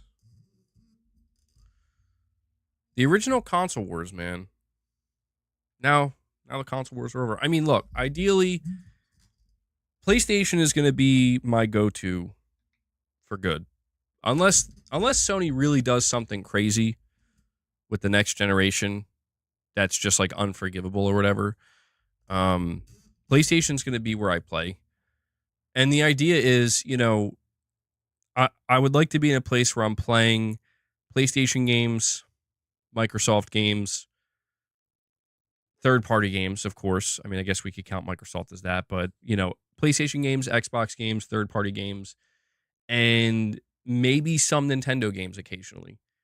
And then who knows? Maybe if I can really push myself, maybe some PC games at some point. Although I don't know, that'll be the day.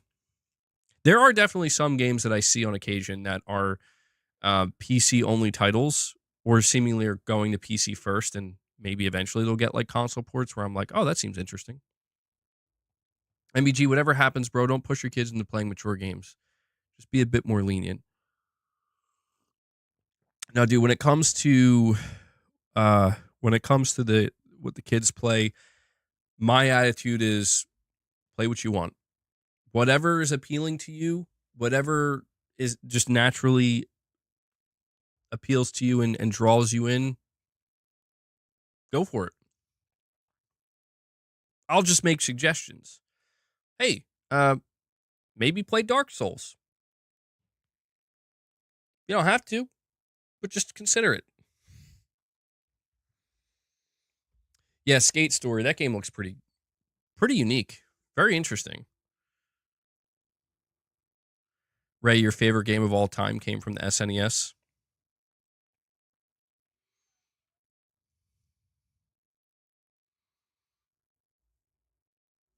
Man, Boss really is hamming it up back there, isn't he? He's hamming it up. Chrono Trigger. Bobby Means says, I wouldn't call Nintendo a weak brand. No, I don't view Nintendo as a weak brand.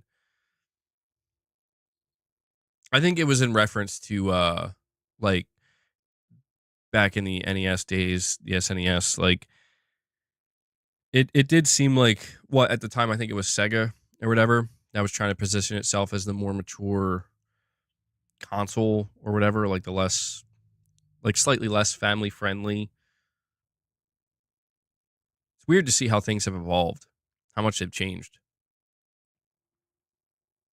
Wow, that's interesting. Your first video game was Sonic Unleashed back in 2008. So your first game ever was a game you played in 2008. Huh. I had a GameCube, man. Polygons, you're saying GameCube has a special place in your heart. Still the only place where you can play Rogue Leader.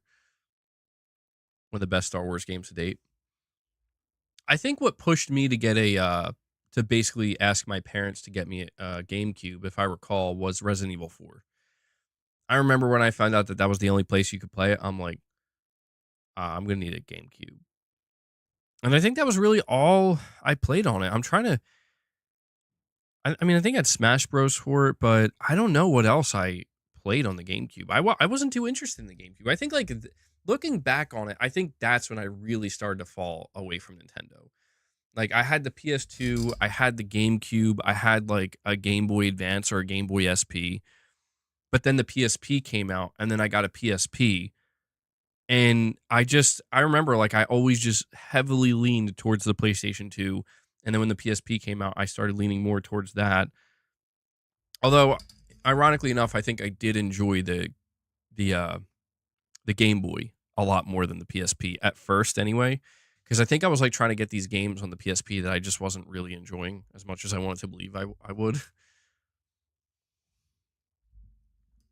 By the way, guys, if you haven't already, please take a moment and hit that like button. We are just 8 likes away from hitting 150. Hitting the like button lets me know you're enjoying the streams. It helps with YouTube's algorithm. We want to get more people in these streams. We want to get more people to be part of this, what I consider a great community. So hitting that like button really helps. And yeah, if you haven't, consider becoming a member. Consider gifting memberships. We're striving to hit some goals. And we got a lot of members content coming up this week. So, and we are 4 super chats away from hitting our super chat goal as well.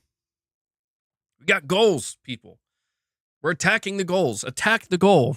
That's going to be the new, there we go. That's going to be the new thing I'm going to tell you guys. Attack that member goal. Viciously attack it. Violently attack it.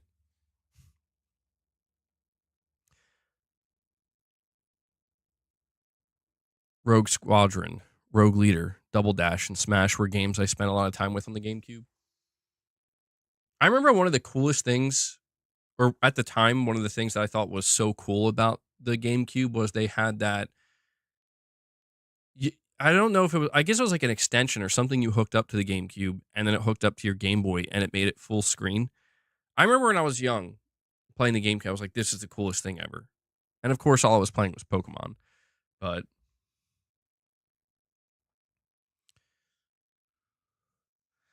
bro, Gaming Survivor. You're saying I remember playing Mario with my cousin at his house, all cutesy music and stuff. He came to visit and play Shinobi 2. The Thunder intro music drops and he became a man that day. Gaming Survivor, how do you not have a membership yet? We need to get Gaming Survivor a membership, bro. This is unacceptable. I'm not risking that. Gaming Survivor, remind me to play that in the next members lounge we do, because I am not risking playing any music on my streams anymore, bro. My past couple streams have been copyrighted to oblivion, and I'm pretty sure I'm on thin ice. The Switch 2 price. The Switch 2 is very likely going to be $400 US.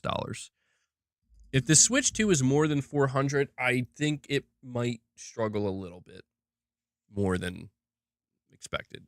I mean, they could sell it for 500. They could sell it for 500. But I think 400 is the sweet spot. Michael Warner says pathetic. Pathetic. Yeah, it was the base, and there was a cable for the Game Boy Advance. You could play a bonus level with Metroid Echoes. Rashtam, you're saying you think it's going to be 500 because of tariffs. Yeah. I mean, there are multiple factors that could lead to the Switch 2 being, priced higher than maybe we're expecting. But I'm still sticking with that 400 price point, man. I think that's the sweet spot. 430. 430 would be an odd one. $430.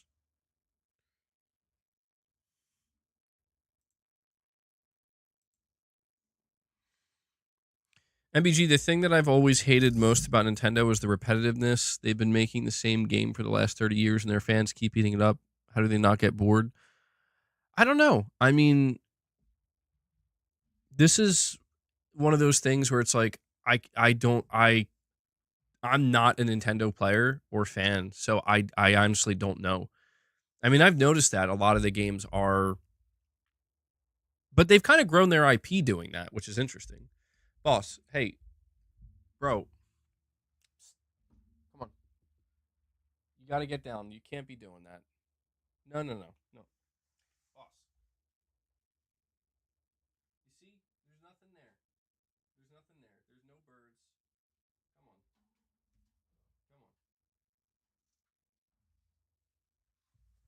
Bro, let go of the curtain. You don't need the light. You need the darkness. Bro's trying to get the birds.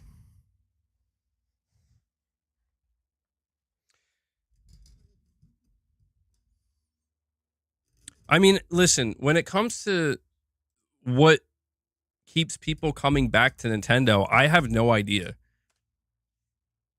I don't know. If I knew, I would tell you.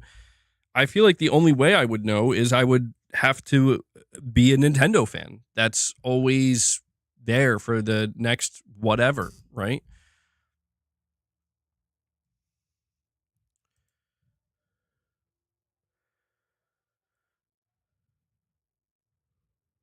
I mean, Kazjam says just because a game is a part of the same IP doesn't mean they're all the same games.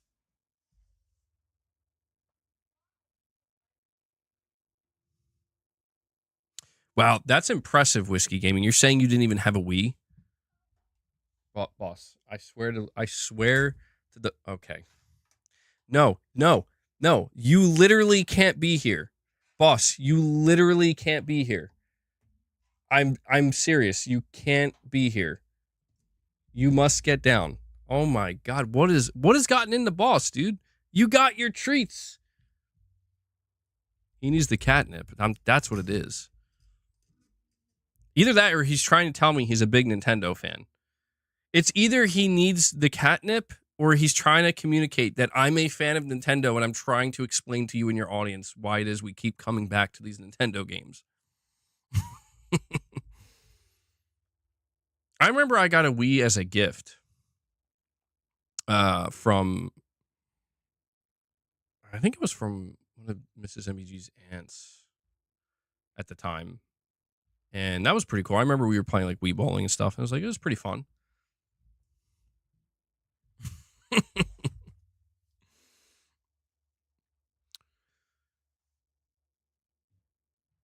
It's interesting to think that like I had the Wii. I had eventually I did get the PS3, but I had the 360. The 360 is where I spent most, like by far the most amount of time on when it comes to, what was that, the 7th gen of consoles, I think. We're in the 9th gen right now, right? The Switch had the element of surprise. Nintendo Switch 2 will have a challenge of both surpassing the Switch and offering something new. Nintendo be like, our console is going to have half the GPU, half the CPU, half the internal storage, and charge you the same as the other console. And the fans are like, I'll refrain from reading that last part, Michael.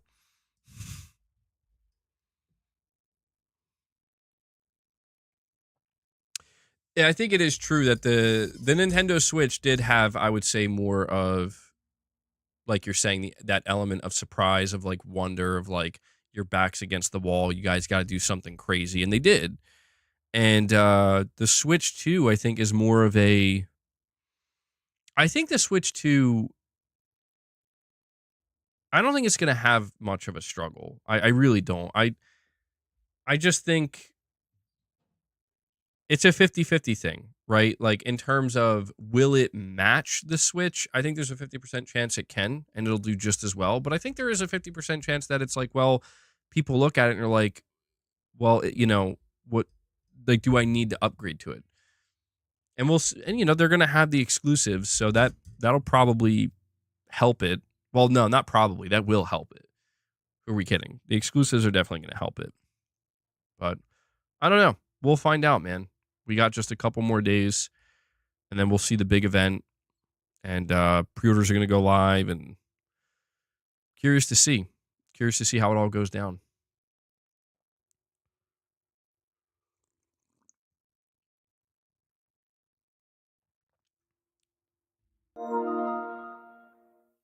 Lux, you're saying so many people are insecure about the Switch 2? Insecure. I mean, come on, bro. Insecure?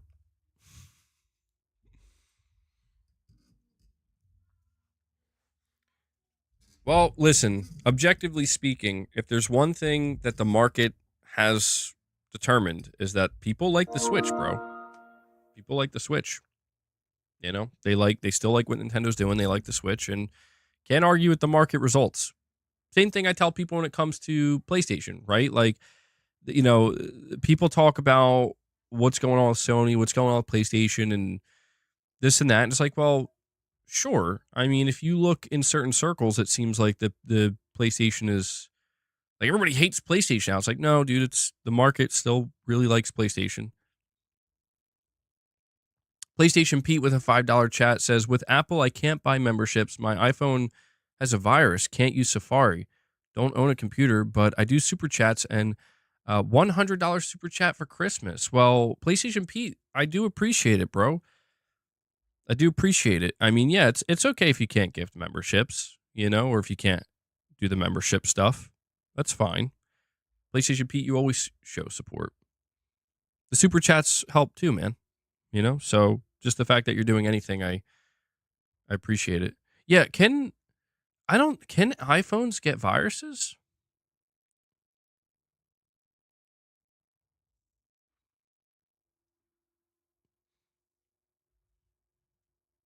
Somebody's saying factory reset your phone. Yeah, there must be something. Maybe it's not a virus, but maybe something's bugged or whatever.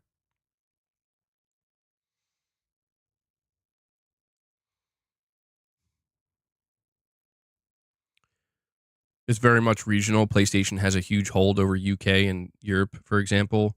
It's far more common for the regular person to know what a PlayStation is over an Xbox or the Nintendo Switch. Perfect Image, you're saying he hasn't updated. Well, hey, I'm at least glad you can still super chat, man. I do appreciate that.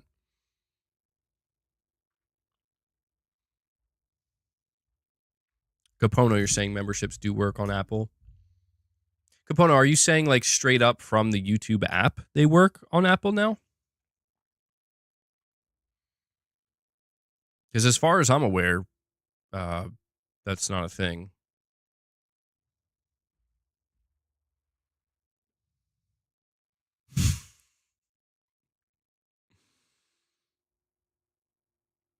Michael, you're saying yours doesn't? Michael, how do you how do you gift memberships then, Michael? Neither work for you? Whoa. Well, this is shocking.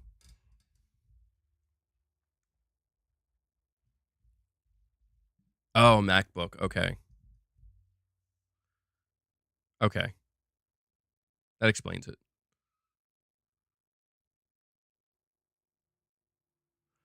That's what I've heard, Capono. You're saying on Apple you have to use a browser and not the native YouTube app. Do you think that's ever going to change? You think it's ever going to make it so that people who are just using, you know, the YouTube app on the iPhone, they'll just be able to one day start gifting memberships? Okay, you're saying, are you not covering the PlayStation exclusives releasing on Switch and the major issue with VRR on PS5/Pro because you don't want your audience to know about them? No, we did cover that. The thing about the PS5 and Pro VRR problem, I was actually saving that for tomorrow because I didn't watch the Digital Foundry video yet, but I saw it being reported on. So we're going to talk about that tomorrow. When it comes to the two games coming to Switch or being revived, we did talk about that in the last stream. But no, I mean, it's not about hiding anything. Like, yeah, guys, Patapon 1 and 2 and Everybody's Golf, two PlayStation IPs being revived, presented by Bandai Namco, being licensed to Bandai Namco, being presented at a Nintendo Direct. Sony's opening up more when it comes to their seemingly their older IP, I guess, their kind of dormant IP. The real question is, when are we going to see Sony come out and let like Microsoft reveal? No, it's not going to be Microsoft, but like here's a new Killzone at a Switch 2 event, published by not Sony.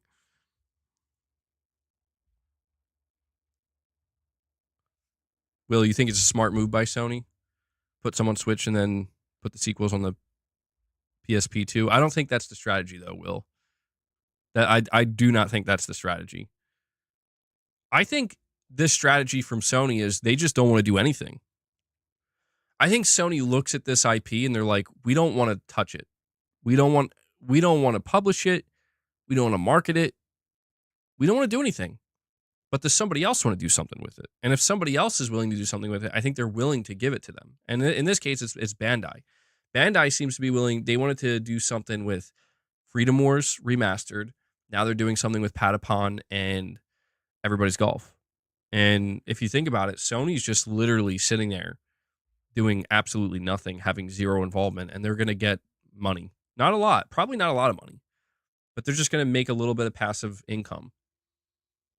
The real question is if Sony wants to escalate it by doing more established IP. If not established, maybe established isn't the right word, but IP that, because I feel like, I don't know, man, like, I haven't really been using Twitter or anything. I don't know if people are looking at this announcement of Patapon 1 and 2 and Everybody's Golf. I don't know if people are looking at that and being like, Sony's third party or whatever. Like, it's the same as Microsoft. Like, I would hope people are not doing that because it's like they're definitely not the same thing. And you're out of your mind if you think they're the same thing. MVG, you know some people are. I mean, I'm sure there are some people. But Yeah, that's nonsense, bro. Like, they're not the same thing, but what it does indicate, and to me, this is the important thing to extract, is that Sony is not, they are not, you know, backing off from it. They're doing more with it, just smaller. It's Beast Mode comes in and drops a member gift for you guys. That was the wrong one. I'm sorry, Beast Mode. Thank you. Appreciate it. Thank you so much, Beast Mode, for keeping the member train going today. Dropping a gift. KJ Games got that. And Delwyn Jones coming in with another. I think somebody said it converts to 64 US dollars. We'll just say $65 super chat, basically. It's a second one, bro. Delwyn, thank you so much for that support, bro. You've really been flexing with these super chats lately. Means a lot, really does. Let me just update this goal real quick to 38. And I'll read your chat.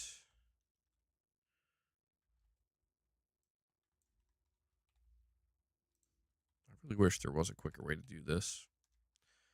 But I got to keep it accurate, you know? Got to make sure you guys see where we're at.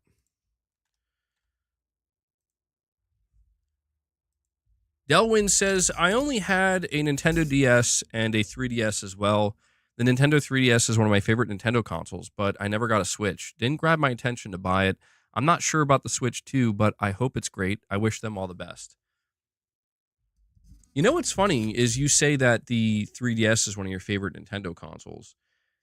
After the Game Boy Advance SP, I think that's when the original DS came out, right? After that, that's what was next. Somebody correct me if I'm wrong. But pretty much the Game Boy Advance SP was the last Nintendo handheld that I had before getting a Switch. And when it comes to the DS and the 3DS, like I've never played one ever in my life. It was just never a thing for me. And I don't know why. I think there was like a large period of time where just like I didn't own any handheld consoles. I think like the PSP may have been the. Hold on, let me double check this. The PSP came out March 24th, 2005.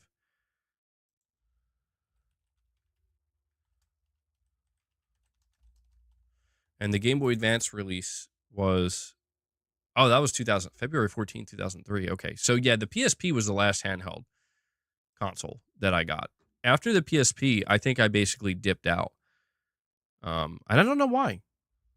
I wonder why that is. I don't remember there being a specific reason for it. But it's interesting to me that you say that the 3DS was your favorite, and I can't even speak to that, bro. I never even touched one. I did get a Switch. Just use that. I mean, Mrs. MBG mostly used that, but played party games on that.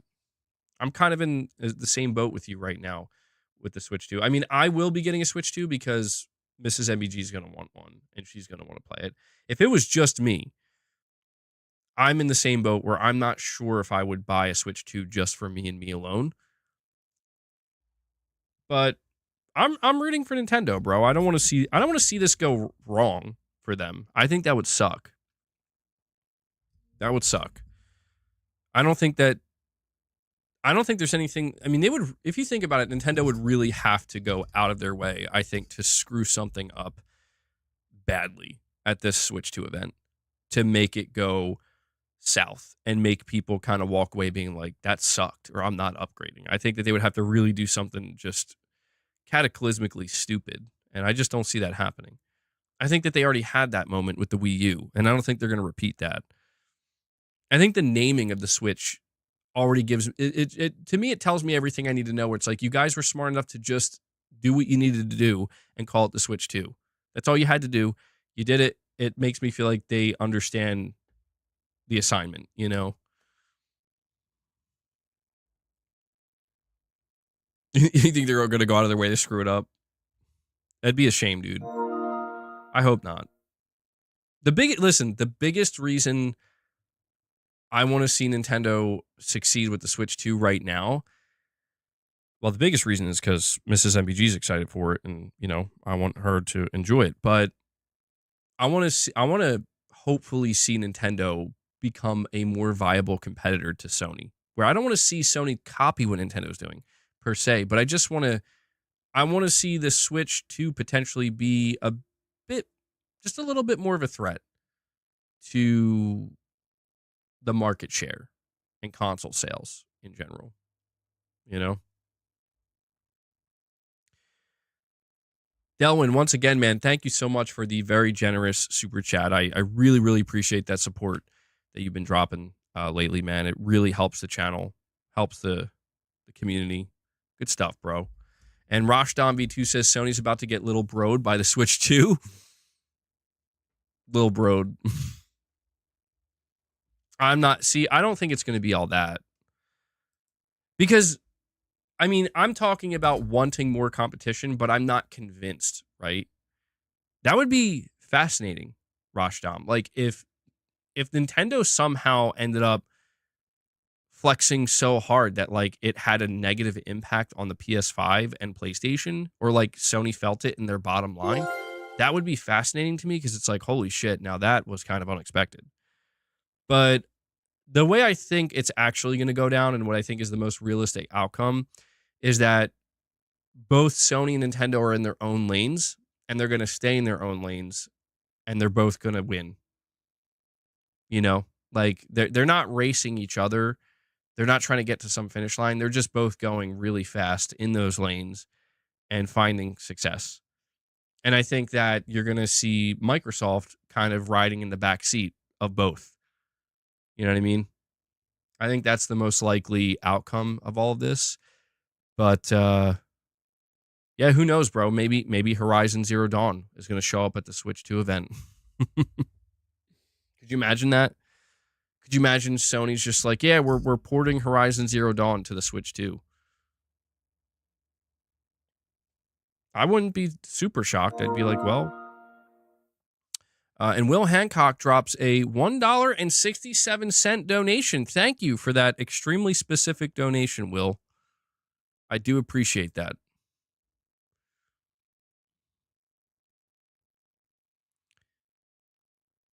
Sony's about to go crazy porting games to the Switch 2. So when it comes to Sony potentially porting games to the Switch 2, there's two things about this. All right. I don't think they would do it until the PlayStation 6 is about to come out or is already out. That's one.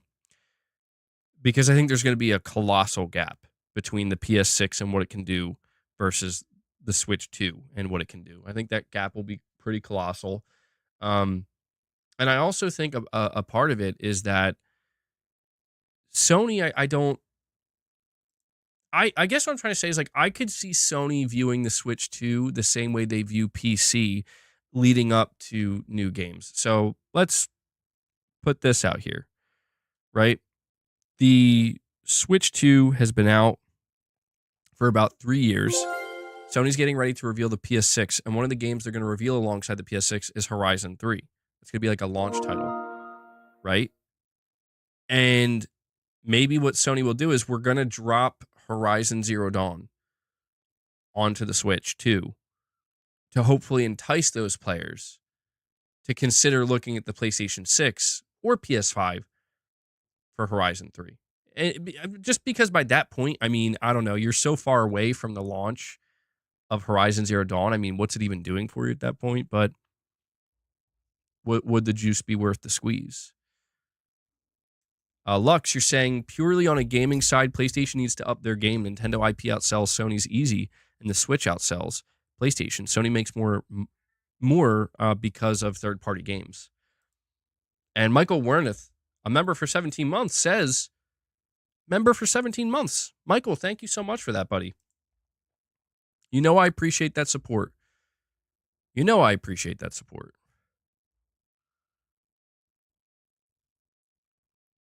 I think PlayStation is trying to up their game, but I think we did kind of have this conversation before, but I think Sony is trying to they're trying to make their IP more valuable. And I think they realize that the only way they can do this is by sticking with it for a longer period of time and really trying to aggressively grow it. Some people were saying that they don't understand why people kind of keep buying Nintendo games and flocking to Nintendo when it's kind of just like the same thing over and over again or whatever, or recycled. But at the same time, I think like with that, it's because, you know, it's the name of the game. Yeah, like the name of the IP is the same, but the games do kind of change. Maybe fundamentally they don't change. A lot of them don't. But the whole point is like Nintendo realized like they should just keep doing that because they're growing their IP and their IP is becoming more and more and more valuable. And it's not something that happened overnight. It's not something that took 3 or 6 years or 7 years or 9 years. It's something that literally took decades. And they committed to constantly putting out these games and sticking with these IP for decades at a time. And I think, obviously the quality has to be there. It's not like these games are just garbage and being crapped out. It would have run it into the ground if they did that. I think Sony is trying to take that approach with at least some of their IP at this point. IP like Horizon, God of War, of course, is probably the biggest one. But even stuff like The Last of Us to a degree. And I think that this is where Sony maybe is trying to see what happens if you just stick with it. But there is risk in that, right? Because PlayStation players seemingly do expect Sony to kind of move on, right? They do expect studios to move on. They do expect different stuff. But even when you look at like Sucker Punch, is it possible that from this point going forward, they're just going to continue to grow the Ghost series, where in the same way that Ubisoft has the Assassin's Creed series for Sony, it's going to be Sucker Punch is the Ghost of team, where maybe the first like 3 or 4 games are set in different periods of time in Japan, but maybe they decide, you know what, we want to expand this and really make it become a huge like franchise, and Ghost of expands beyond Japan. And then it essentially becomes a new Assassin's Creed, maybe a better Assassin's Creed. Ultimately, I don't know. But you could kind of see why Sony and Sucker Punch would want to maybe do that rather than being like, let's just move on to something new. But it really comes down to the teams. Like, I think if Sucker Punch makes a decision that when we're done Ghost of Yote, we want to do something different again. We want to do a new IP, or we want to go back to Infamous or something. I think Sony would say yes to that. Um, I don't know. This seems to be an inherent difference with the way that Sony and Nintendo kind of handle their IP, where Sony seems to be much more lenient with just letting studios decide what they want to do. To whereas it seems like Nintendo has always been laser focused on like, no, we got to grow like these IP. We always got to grow these IP, and we did hit the super chat goal here. Celebration time. I owe you guys 10 reps. I'll set up another goal here. This time we'll do another 10 super chats. I don't know if we'll hit it, but if we do, I will gift 5 more memberships.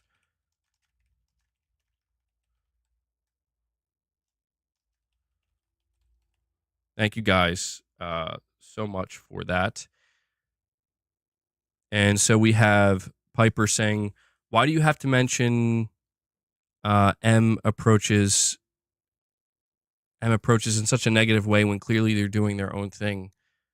They're dropping games. You say is a typo? Do you mean Nintendo's approach? Or are you talking about Microsoft?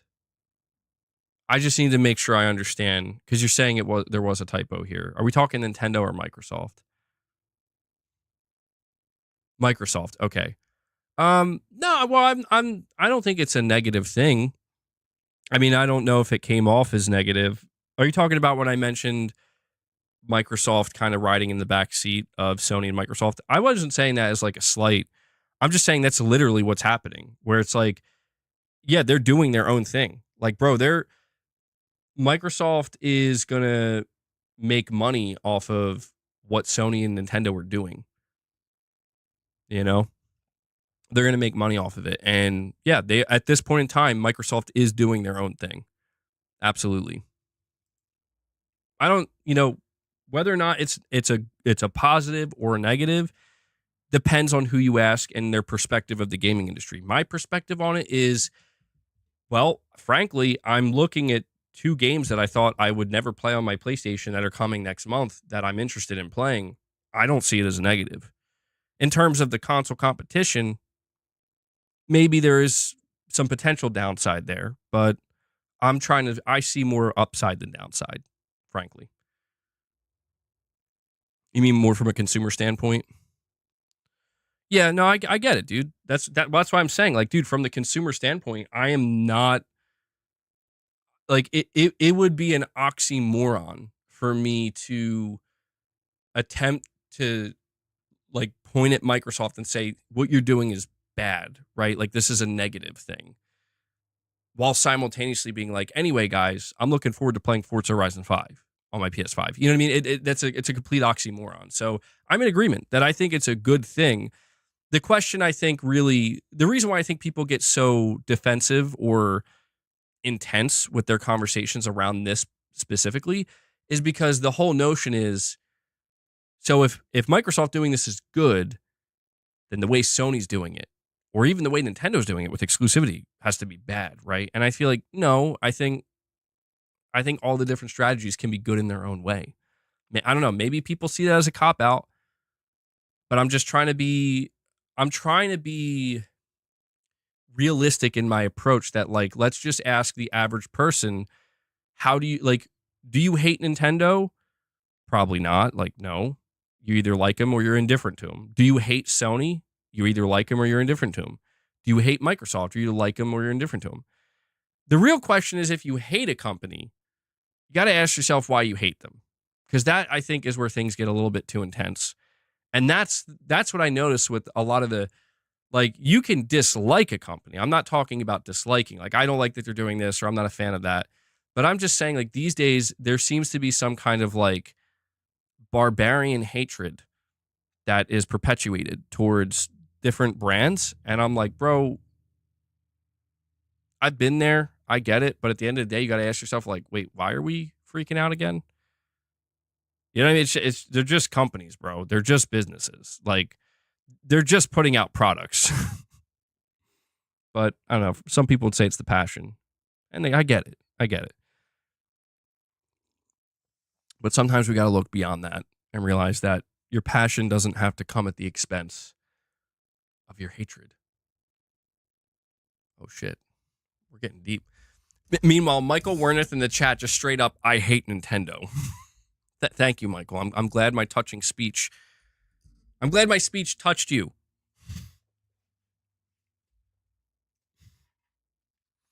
Kaz Jam says PlayStation needs more weird and wacky games.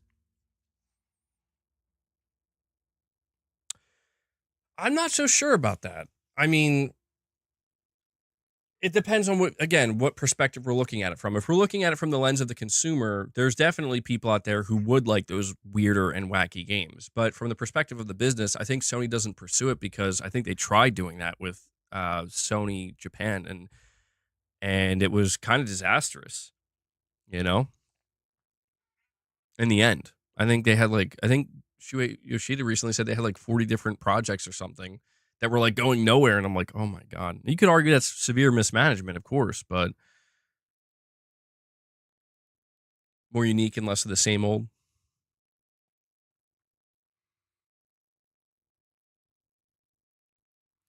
Boycott, that's not true, dude. Why do people say that? I take offense to that. MBG only likes the conventional third-person movie games. That's not true. That's not true. Look, I'm not going to sit here and pretend that I'm the most diverse gamer. Like, I play everything. I play all the games. I'm not going to say that. That would be a lie. But it's also not true that I only play one type of game.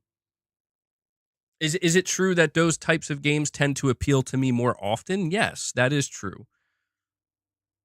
That is true. But I play different types of games, man. Hey, I'm about to play Split Fiction. All right? Get off my ass. They're on me today, bro. They're coming after me. Dark Cloud, a member for 9 months, says, glad to be here. PlayStation is king. Hail to Sony. Okay. I can see we're progressing in a positive direction. Thank you for that, Dark Cloud. Hail to Sony. What was the last indie game I played? I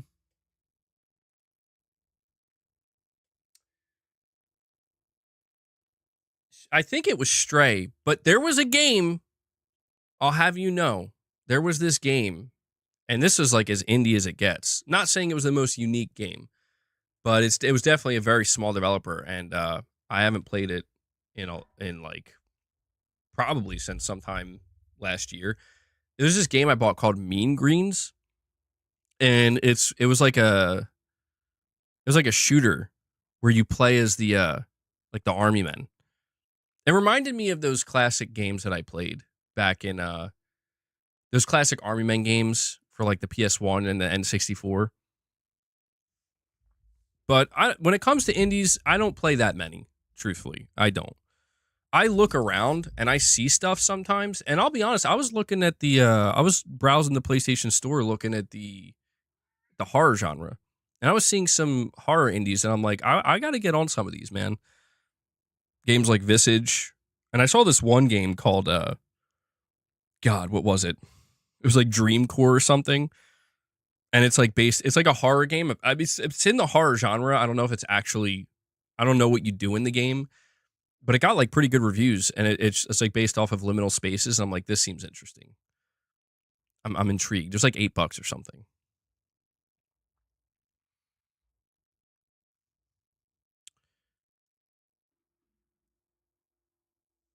Let's see here. Hold on.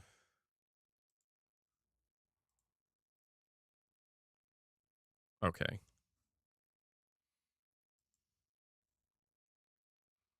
Post Trauma is coming out April 22nd. Looks heavily Silent Hill inspired. It sounds familiar. Post Trauma. I feel like I've heard about that game. Yeah, I mean, I'm going to be trying to play more games. You know, I'm trying to expand. I'm trying to widen my palette, I guess.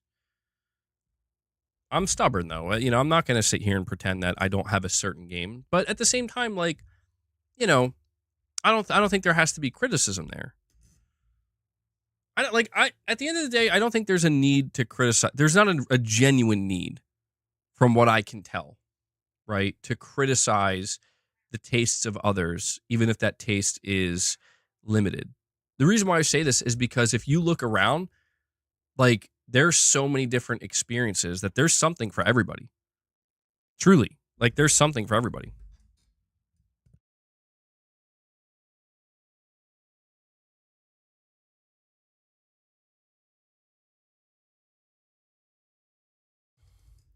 You know what's about to make me break out PSVR 2 again, though?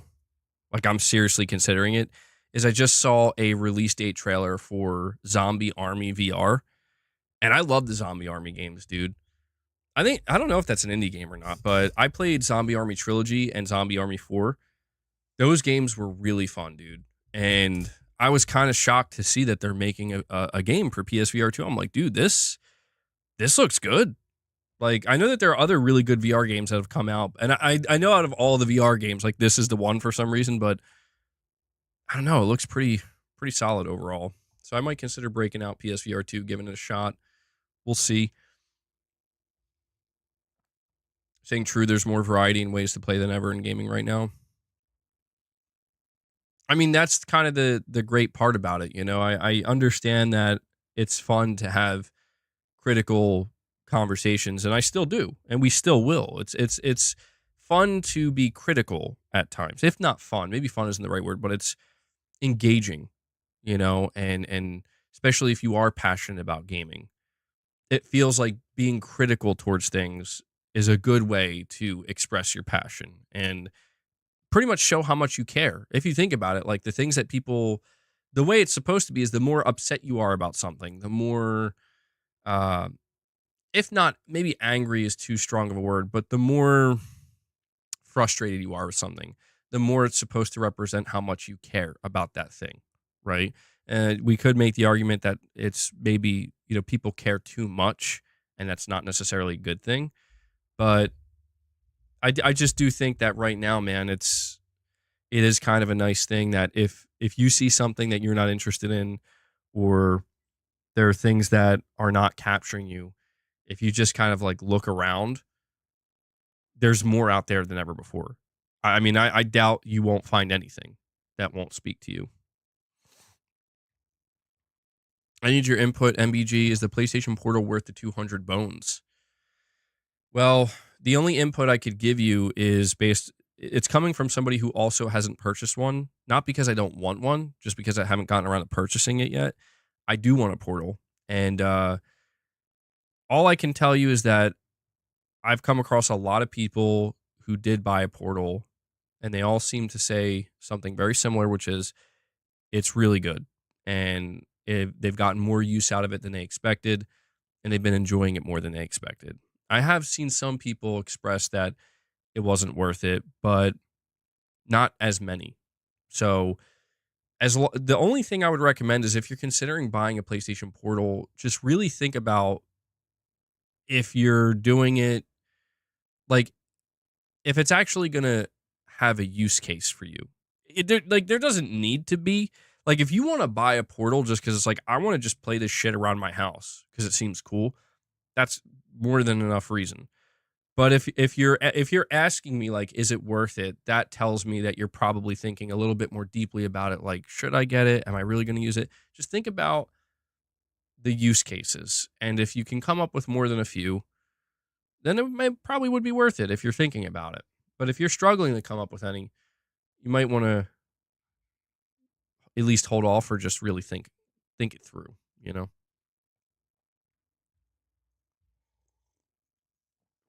I know, MacTube. That's another game that now is on my backlog that I have to finish at some point. If you have a TV occupied a lot and you just want to play your PS5 in bed or something, then maybe. That's what I've heard. A lot of people use it that way. They use it to kind of fall asleep when they don't want to sit in the living room, or yeah, like if the TV is occupied, the family wants to use it or kids want to use it or whatever. Stuff like that. Ansel says, I'm glad I was able to get a Portal for free. Didn't have to think too hard about it. Well, yeah, bro, you can't beat free. You can't beat free. At some point, I guess, I don't know, people have been asking me if I'm ever going to set up a P.O. box, and it's like, somebody better be sending me a PS Portal if you send me or if I set up a P.O. box.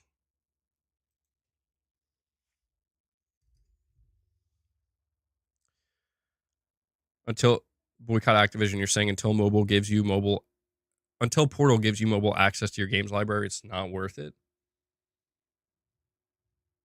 I mean, it's subjective, you know? I mean, that would definitely make it better, but I need to get some of this out.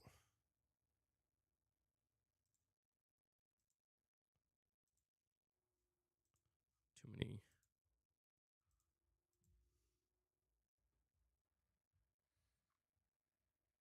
You have super fast internet, so streaming games on the cloud would be flawless.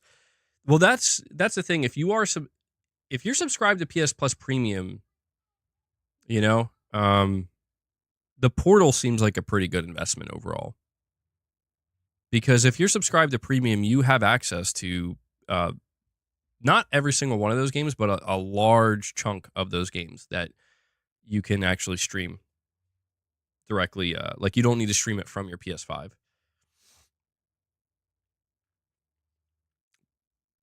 Hold on, my studio just crashed again. Whiskey, you're saying you like the new streaming functionality with the beta?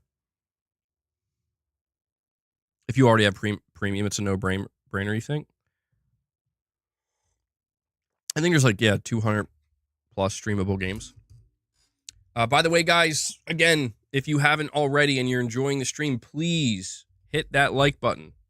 Okay, hitting the like button, it helps the stream, lets me know you guys are enjoying it. It helps with YouTube's algorithm. That's a big thing that I want to try to, continue to push a little bit. We want to get the stream out in front of new people, grow the community here. So take a moment, please hit that like button. We are 9 away from hitting 175 likes. And again, if it's within your means, consider becoming a channel member. We are getting on the member content grind starting tomorrow, going into April. We're going to be doing a lot of members content. So if you're not a member, consider becoming one. Help support the channel. Gift memberships. We're trying to hit a goal. Let's see if today we can hit 50. We're going to be on a really, really, really solid start to hitting the weekly goal, which would be great. And Delwyn Jones is not done with his super chats today. Bro, Delwyn, thank you. Seriously. Do I have any plans for April Fool's Day? Should I? I mean, should I just like make my channel an Xbox channel for a day? Delwyn Jones, once again, with a very generous super chat. Really, really appreciate that support you've been showing, bro. You're saying, finally, I found physical disc Mind's Eye on Game Shop in the UK. So I pre-ordered on physical disc, some positive on that side. Really can't wait to play it. I hope they are ready. Not like a Cyberpunk situation where it's a disaster. I guess you're talking about when Cyberpunk first came out on console. I don't think you're going to have to worry about that, Delwyn. I mean, I don't want to assume to know too much. Also, why is this not counting? For some reason, it didn't count yours. See, this is why I'm going to have to start doing my own super chat goal, because YouTube didn't count that. And it won't let me manually add it. So I'll try to keep track of this. We're 9 super chats away from hitting another goal. I don't know why it's not counting. But I don't think you're going to have to worry about like a Cyberpunk-esque situation for Mind's Eye. I don't know the developer. I think this is their first game, but the biggest reason is because we learned that game is linear.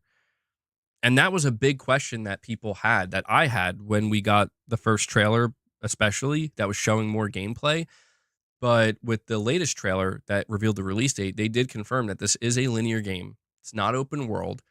And I think that that's just, it makes it, I think, much more difficult. Yeah, because you look at Cyberpunk. The reason why Cyberpunk launched the way it did was because they were trying to do something crazy.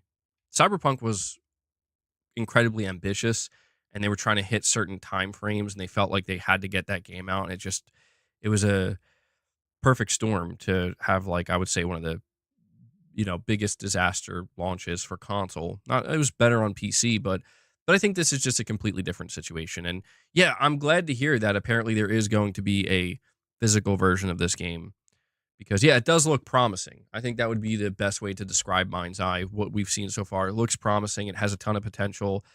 Like I said earlier in the stream, I'm just happy to finally get not finally, but to see that in 2025, we're just going to have a summer game come out, action-oriented game. I think it's like an action shooter. It's no frills. You know what I mean? It's just a single-player, $60 AAA game that I think it looks like it's probably going to be anywhere between 12, 15, maybe 15, 18 hours, something like that, maybe 20. I don't think we have the play time yet, but that's my assumption. And it's a linear single-player game. I like to see stuff like that. I think it would be nice to see more studios do something like that. And it feels almost like a game from a forgotten era, previous era. So, Delwyn, I'm right there with you, man. I'm looking forward to it. That's assuming it's, I think, June 10th, right? Oh God, it's going to be so hard to play all these games. Like, I want to buy that game day one. I would like to play that game day one. The developers giving the deluxe edition content for Mind's Eye for free. It's included with the standard edition of the game. I saw that. I was looking at it on the PlayStation Store, and they're basically giving you, like, they're not calling it DLC packs, I don't think, but 3 pieces of free content for Q3 2025, Q4 2025, and then Q1 2026. They say there's going to be, like, new missions and new stuff to play. And like, yeah, that's good, man. I mean, if they're trying to win people over and establish a strong audience that feels good about what they're doing, that's the way to do it.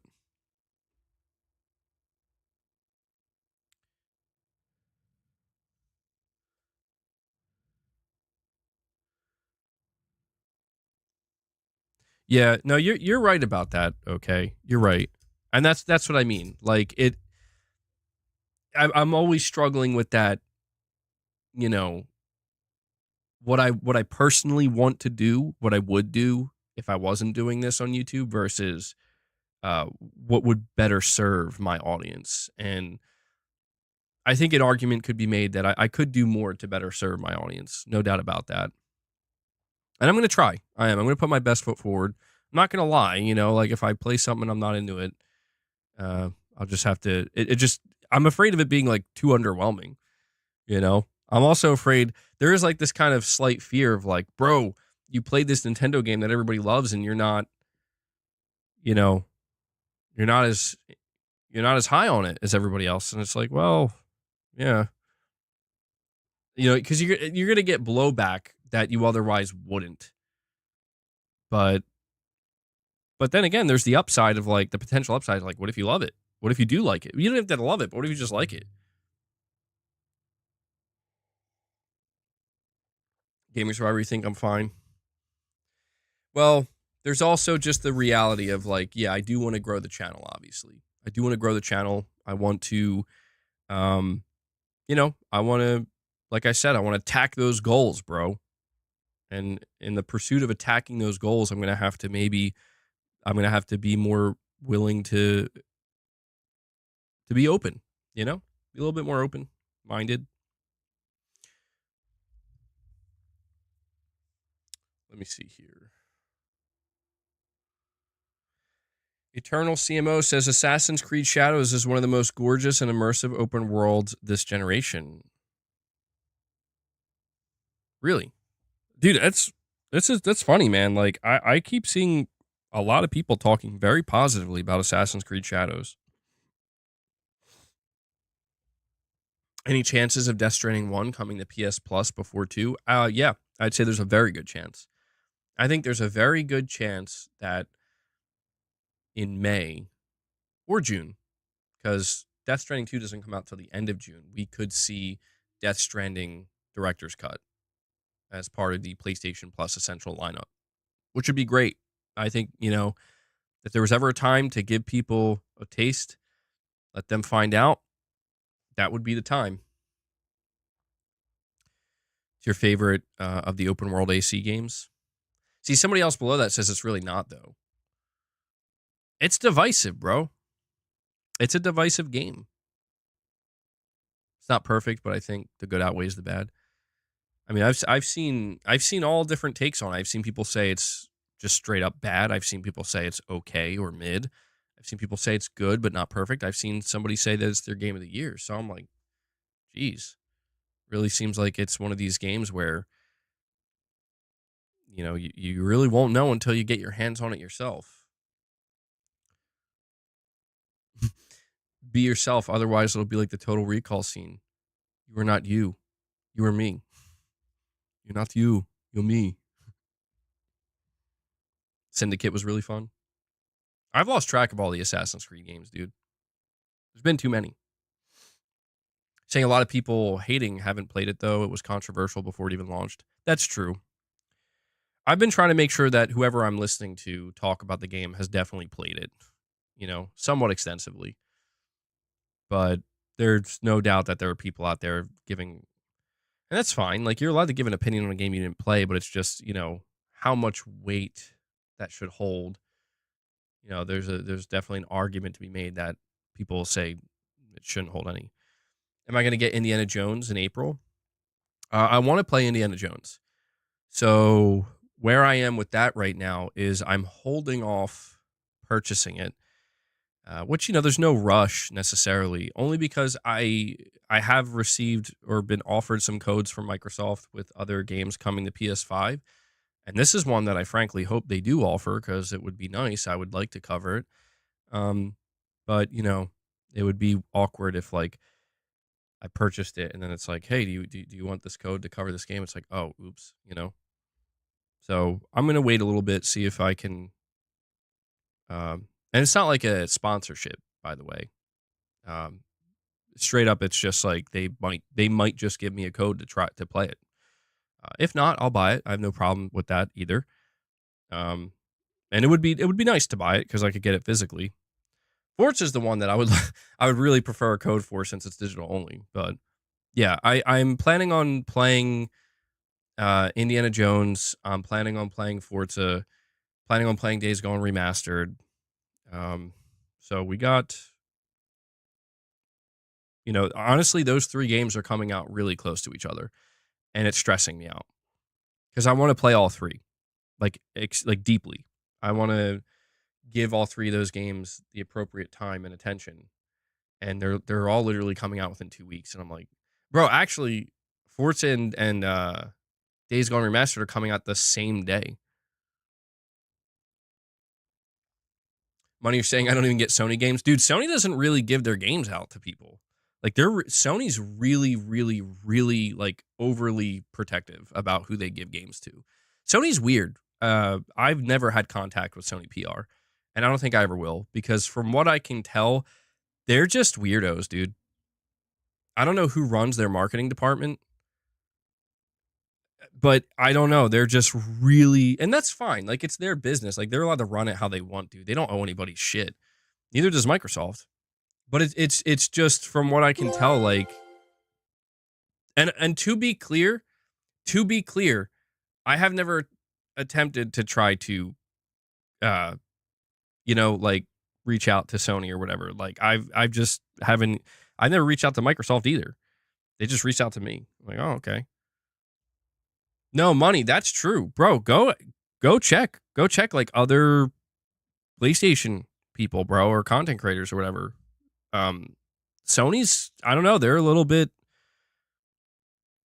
not a little bit, they're very picky apparently about who they, I don't know like what their, uh, like what it is that their criteria is the word I'm looking for. I don't know what their criteria is for like people that they're like, oh yeah, we'll give you review codes or whatever, or we'll give you product or whatever. I mean, one of the things I do notice with Sony, and this is common with all big companies, is they definitely gravitate towards either big reviewers or um I don't know what you'd call those channels, but big channels that review products, like I guess just product review channels where they unbox them and sometimes they don't even review them, but they just show it off. They're almost like free advertising or something.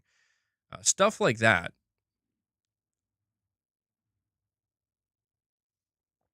You're saying Marlin Gaming Nation gets codes all the time? He gets codes from Sony? That's surprising, dude. I mean, it's just genuinely surprising because it's like I don't know. I mean, maybe it's a matter of who you're in contact with. I don't know. I don't know, man. I don't really reach out to anybody. So good for him though. That's good shit. But yeah, no, when it comes to the games that I'm looking forward to playing and trying out in April, those are three games that you know, I'm definitely going to be making time for in April. But again, it's like, dude, Days Gone Remastered and Forza dropping on the same day is so annoying. Well, it's Forza Premium. Fred, you're saying, MBG, sorry, I will be doing the Days Gone Remastered over Forza that day. Well, yeah, I don't blame you for that one because I'm excited to get back into Days Gone as well. I mean, shit, should I just do both? A double gameplay stream, back to back. Start with Days Gone, finish with Forza. Compare the game. Which game's better? I'm going to compare this open world zombie survival game with this open world racing, arcade racing game. Showdown.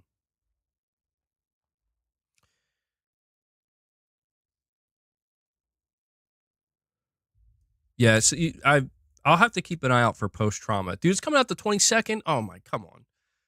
That's 3 days before these other games come out. You think Indiana Jones was a flop on Xbox sales-wise? You think PlayStation's finally going to give it some profit? It looks like it's going to sell well enough anyway. I mean, if you look at the pre-orders on I don't know why I said that like that, the pre-orders on the PlayStation Store, it looks like it's pre-ordering pretty well. Yeah, that's true, Fred. $10 upgrade. You don't have to buy it again if you own it, either digitally or on disc for Days Gone, which is nice. Yeah, I never really minded the $10 upgrade path. Hanzo, you're going to upgrade?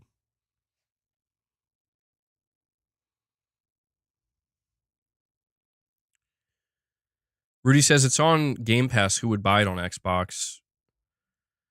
Well, yeah. I mean, it's hard to argue with that logic, right? I'm sure it still did sell some copies on Xbox, but how many? I mean, probably a low amount. The volume was probably very low because most people probably have that exact mindset of like, well, why would I buy it if I could just play it on Game Pass, especially if it's like a single player game, right? If it's a single player game that you're okay with the idea of not returning to it once you're finished. You're saying people that don't have Game Pass would buy it.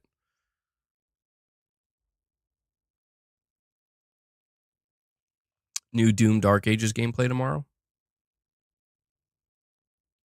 No, boycott Activision. I haven't seen that.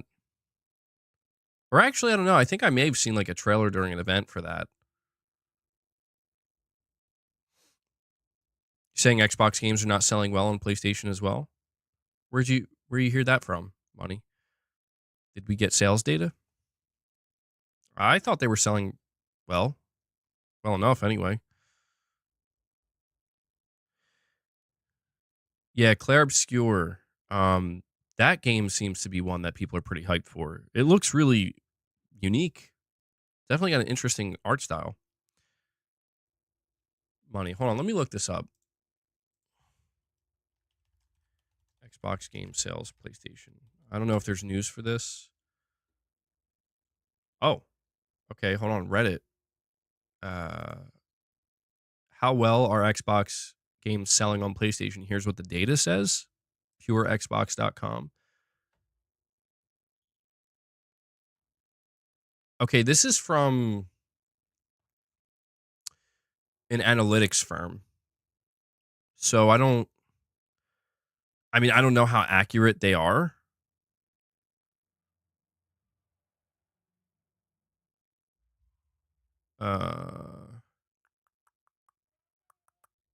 So they have some interesting charts here. Although what's interesting is it looks like they're comparing. Hold on, I don't know if I'm reading this correctly. Okay. So it looks like Sea of Thieves is by far the best selling Xbox game on PlayStation at 1.8 million copies sold. And I think behind that is, wait, are these numbers correct? 436,000 units for Grounded.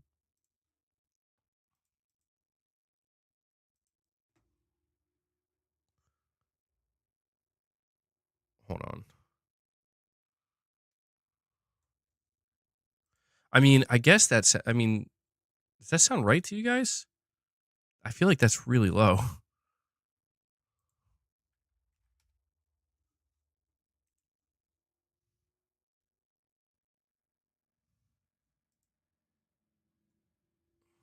All right, so Sea of Thieves, 1.8 million units on PS5. I guess it is right. Grounded, 436,000 units. Hi-Fi Rush, 137,000 units. Wow. That's abysmal, dude. I'm shocked at how low Hi-Fi Rush is. Age of Mythology, 41,000 units. Pentiment, 14,000 units. Sheesh. It seems like the only one that was actually successful here was Sea of Thieves. The Hi-Fi Rush one is surprisingly low, dude. It couldn't even get 150K. That's more than you expected. I mean, I will say if these numbers are accurate, it's going to be super interesting to see what Forza and Indiana Jones do. Because, I mean, there's no denying that Sea of Thieves was the biggest game there, I think.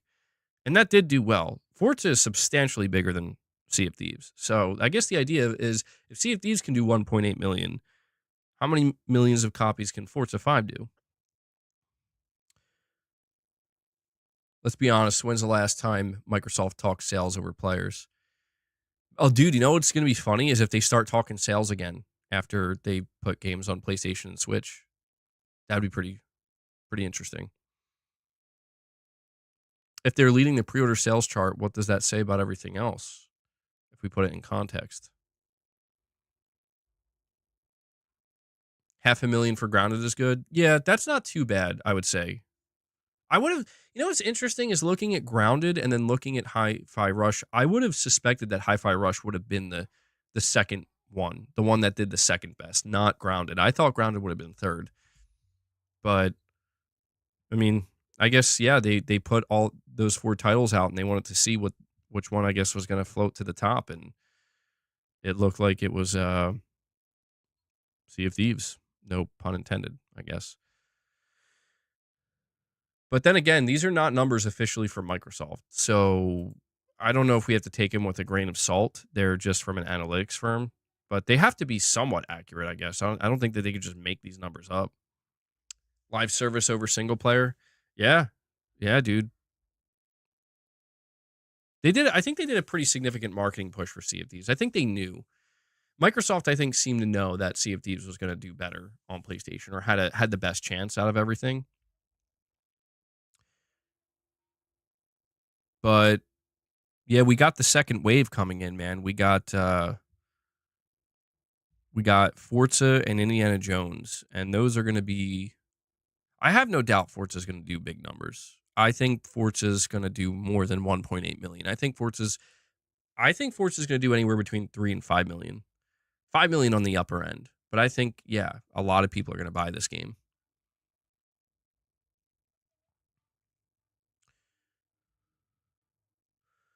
Microsoft is only putting ones on PlayStation they feel are going to sell at the moment. Yeah, I guess the first batch of games they were trying to like get a feel for maybe like, you know, how are these smaller games going to do? How are these, you know, smaller like AA games going to do compared to like Sea of Thieves being more of a AAA game?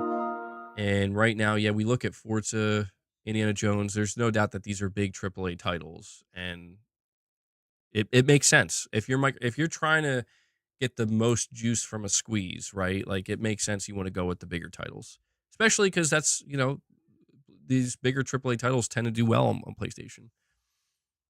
Lux, you're saying, how do Xbox games top the pre-order charts? Weird.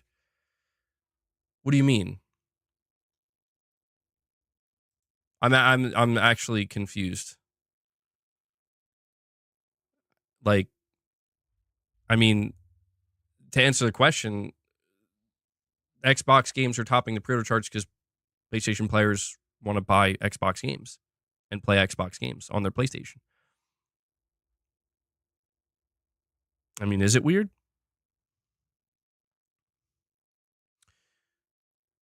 What do you think about how many GTA 6 units are going to Oh, dude, I've been asked that question numerous times. I couldn't tell you.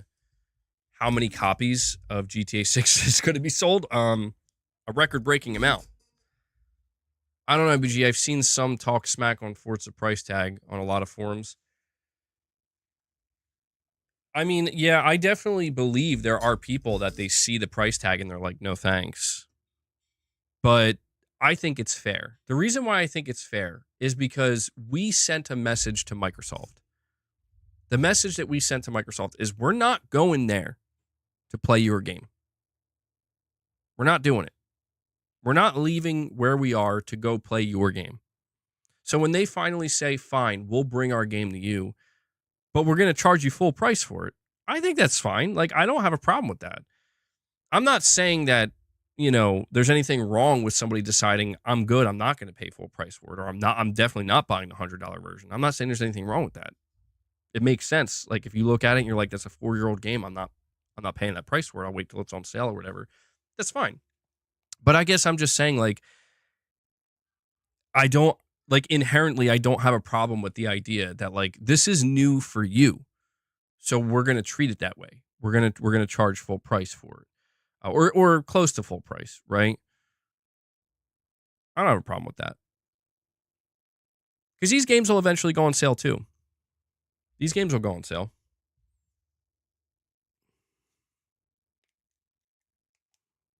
GTA 6 is going to end with like 150 million lifetime copies sold. Lux, you're saying we've clowned these games for years. They're trash. Who's we?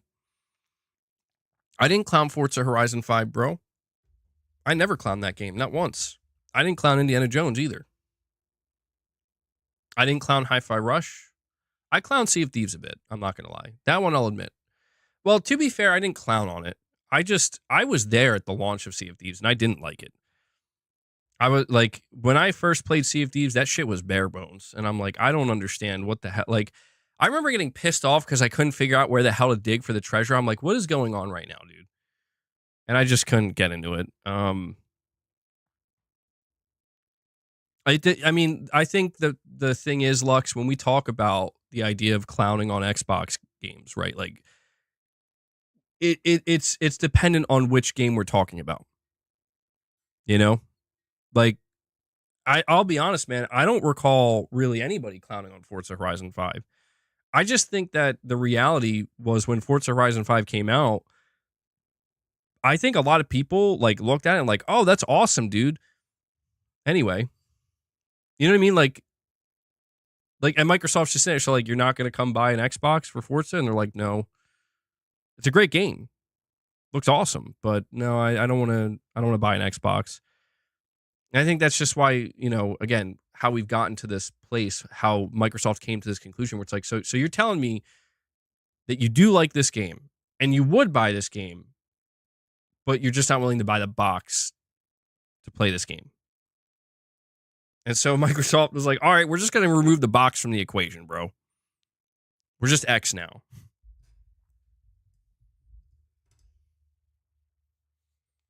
But I get where you're coming from, Lux. Like, there's no denying that there are groups of people that have clowned on everything Xbox. Like, I don't speak for everybody.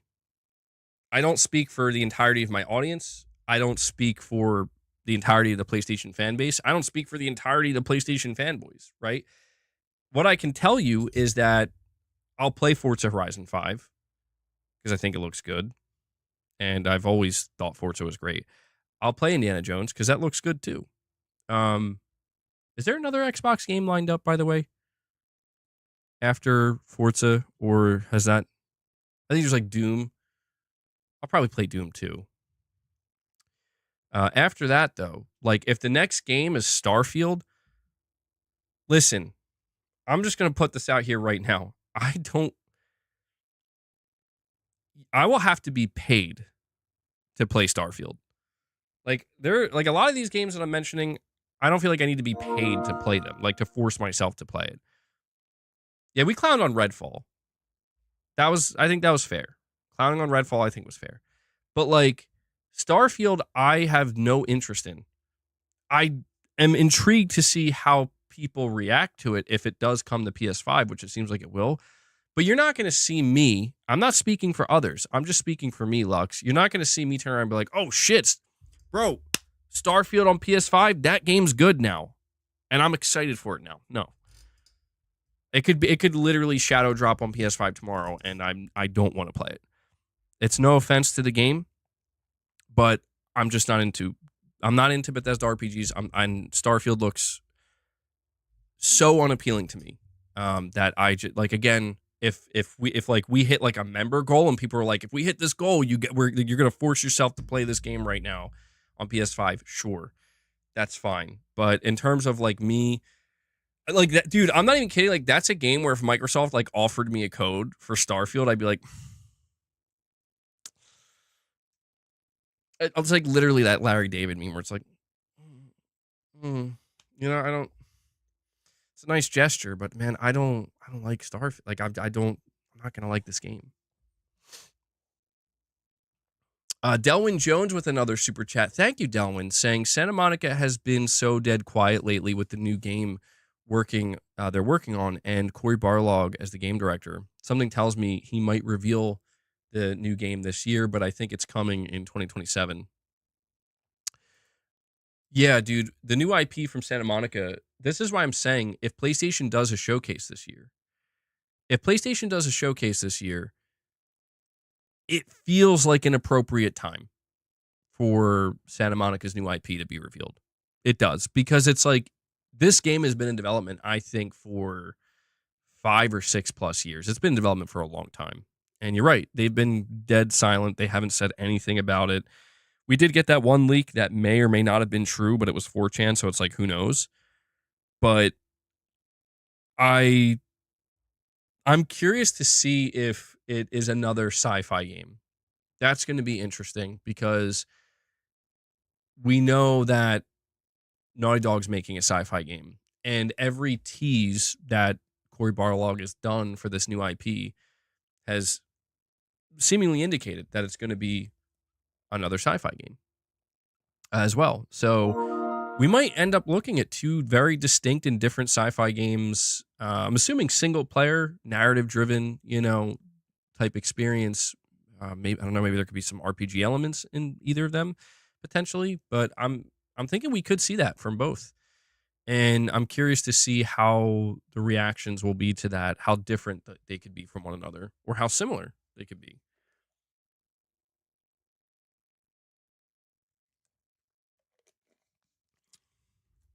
We have a Piper with a super chat. He says Microsoft is finessing the fanboys in Xbox service. All these games are free PlayStation service. You get nothing but games that you already have played.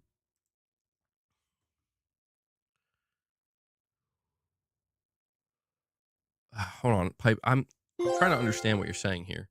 Microsoft is finessing the fanboys in Xbox service. All these games are free PlayStation service. You get nothing but the games that.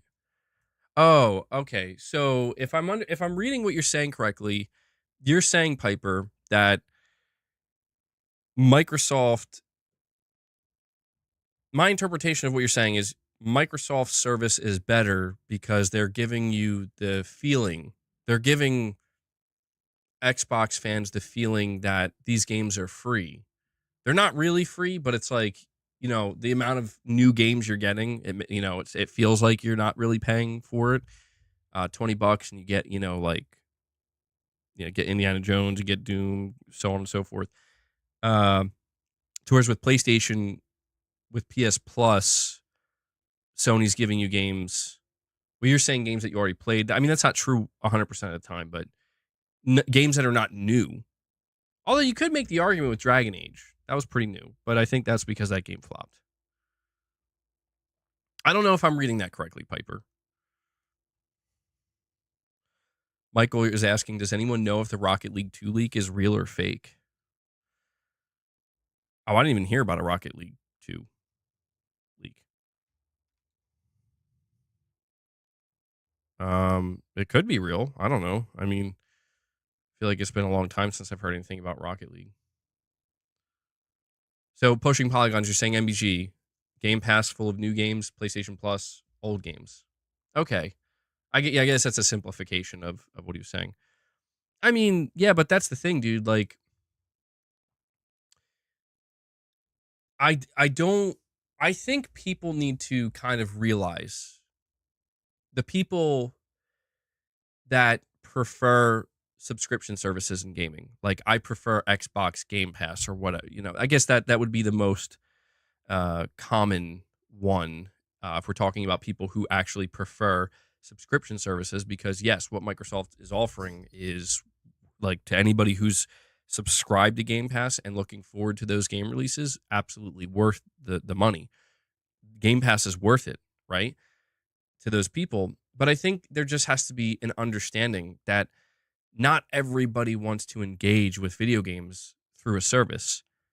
You know what I mean? Where it's like there are millions, tens of millions, possibly more than that, hundreds of millions, depending on how far we want to push this, of people where they just want to buy and own their games, whether that be digitally or physically. And a subscription service is either A, completely unappealing and they're not interested in it, or B, supplemental as just a bonus, something that they might subscribe to here and there to peruse and see what might be on offer. And I just feel like what we see is a clear divide where on Xbox, if you gravitate towards Xbox, you're not gravitating to that platform for the console exclusives or, well, because that doesn't exist anymore. I would argue you're probably not even gravitating towards it for the console itself. Chances are, if you're gravitating towards Xbox, you're doing so for Game Pass. There could be other reasons, like you already have a library of games from previous, purchases. Could be your friends still play there. Could be the controller. There are a myriad of reasons why people could gravitate towards it, but I would say the number one reason most likely is Game Pass. And that's fine, right? But the reality is that more people gravitate towards, uh, you know, PlayStation or Steam and buying games. You know what I mean? Like more people gravitate towards buying games than not. So there are people who try to argue over this and make it seem like, Sony's doing it wrong or whatever. And it's like, no, they're not doing it wrong. They're just doing it. They're doing it in the most logical way that they could be doing it. If Sony is seeing that people are buying new games on their platform by the millions, by the tens of millions potentially, why would they shoot themselves in the foot and say, no, we need to put these games day one into PlayStation Plus and lose those sales for no reason? Instead, what they're doing is they're like, okay, well, when they're done selling, when they're done selling, then maybe we can put them in our service and get a second squeeze out of it. You know what I mean? That makes the most sense. The only reason Sony would ever have to immediately dump their games into the service, and again, you have to understand that, like, that's not me saying Sony should do that so they can make more money.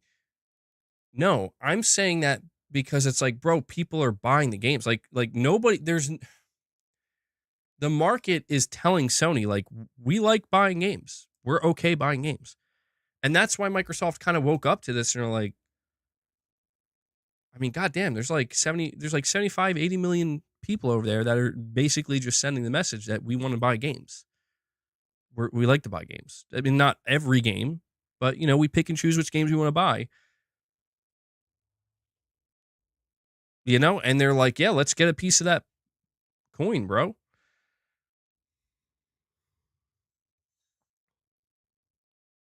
Live service games are the biggest thing in gaming. MRPD, we did talk about Ghost of Yote up front. Yeah, people were asking me to start with the Ghost of Yote talk. So hopefully you can come back when the stream's wrapped up and watch the rest of it. Again, guys, if you haven't, please take a moment and hit that like button. We are 20 likes away from hitting 200. Okay, I want to see a big push to see if we can get 200 likes. It's definitely helping the stream out. Anybody who's hitting that like button, just know you are helping the stream. And again, consider becoming a member, gifting memberships. Guys, we're at 38 members. We are 12 away. We are just 12 members away from hitting 50. I would like to see if we could push to hit 50 today.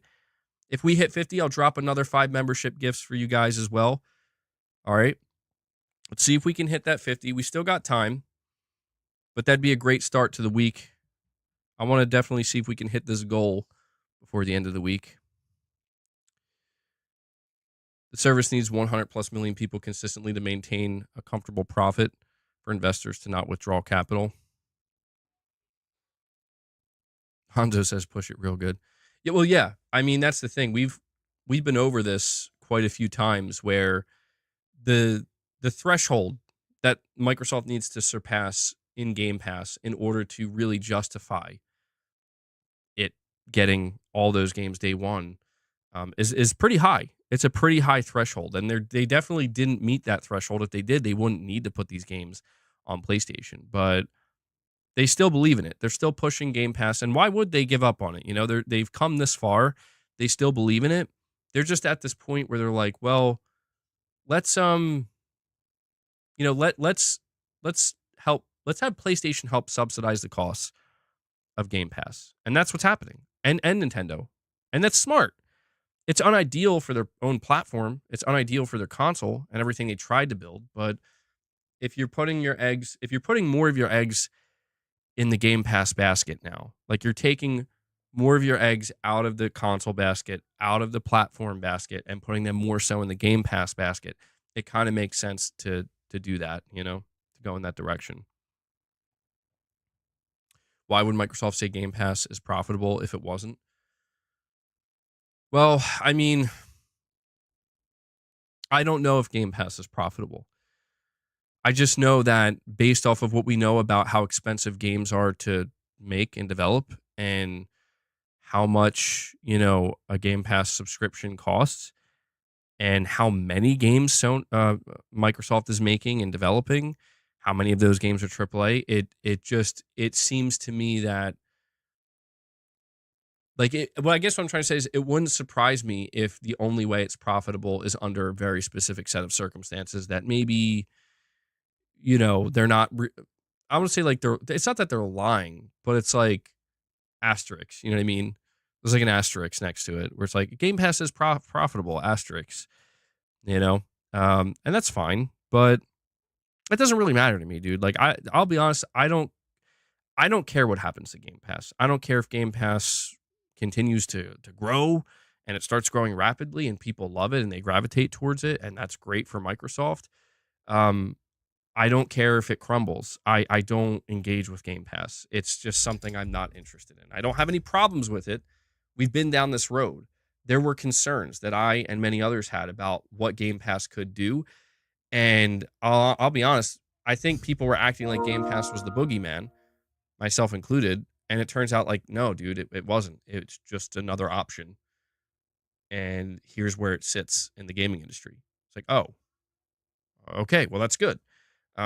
So it's just something I'm basically indifferent to at this point where, yeah, cool, man. If Game Pass is the way to go and that's what's saving you money and giving you access to all these games, and by all means, go for it. But I prefer to buy my games. I prefer to play my games on PlayStation. That's to each their own.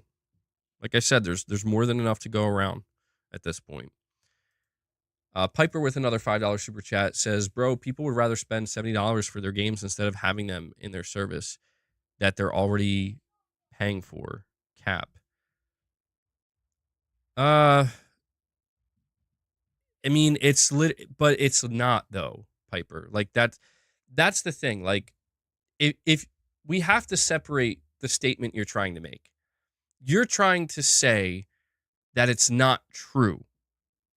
But what you're really trying to say is you think that that's stupid. And that's fine. Like, I'm not here to tell you it's not stupid or it is. I'm just trying to clarify the statement you're trying to make because what I'm describing to you, Piper, is based off of factual data.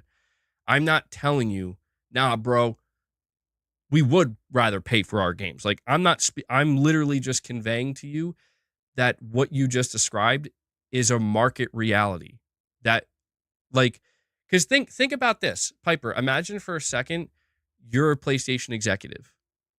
No, imagine you're a Microsoft executive. Okay? Imagine you're working at Microsoft and you're looking at the data. You're seeing the data for Xbox. You're seeing the data for Game Pass. You're seeing the data for PlayStation. You're seeing the data for PlayStation Plus. And what you just said is the question that you say out loud in the boardroom. So you're telling me, let me get this straight. You're telling me people would rather buy games at full price on their preferred platform and their preferred console rather than get them day one in the service, especially the service that they're already paying for?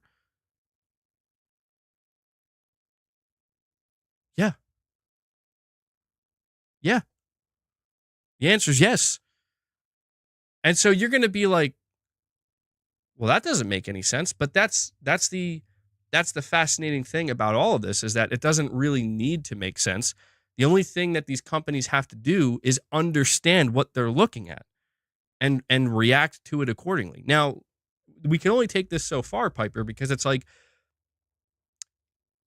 if Sony said to PlayStation Plus subscribers, right? If they said, let's say PlayStation Plus Extra subscribers, if they said that, guys, we're dropping Death Stranding 2 day one into PlayStation Plus Extra, are there going to be PlayStation players who say, cool, I'm still buying it? Yes. There's going to be, I don't know if millions is the right word, but there's going to be a lot of people that are like, that's cool and good for PS Plus Extra subscribers. Even if they are subscribed to PS Plus Extra, they're still going to, whether that be they want the collector's edition, they just want to own it because they're planning on playing it for many, many months to come, and they don't know if they're going to remain subscribed to PS Plus Extra, or just because they want a physical version. I'm just telling you, man, like, the reality of the situation is that millions upon millions of people would rather buy and own their game, even digitally, than subscribe to a service to play that same game. This argument falls apart with even the tiny bit of scrutiny. Well, then make it fall apart.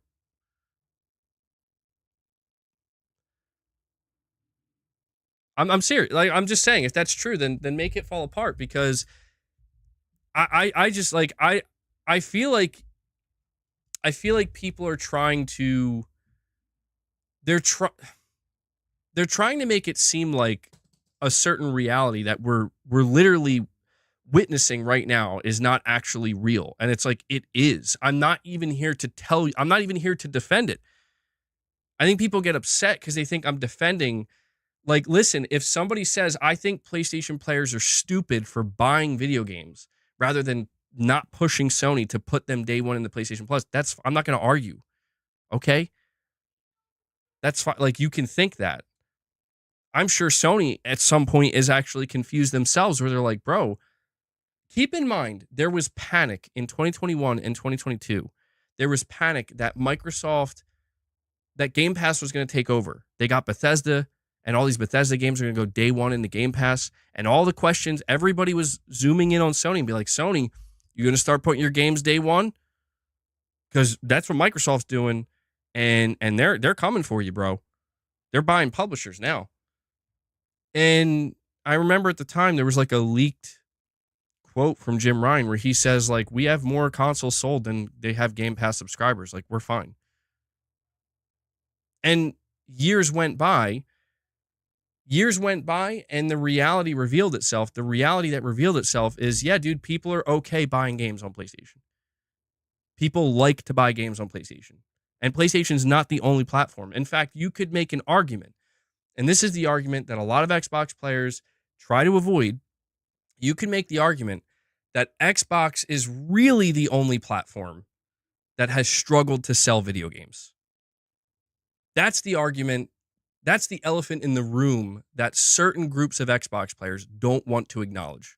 Because you want to talk about something falling apart underneath the tiniest bit of scrutiny, that's what falls apart. Because it's like, they want to project what they believe to be the future of gaming, which is something like Game Pass, something like, basically what Microsoft is doing is the future of gaming. It's like, let's get something straight.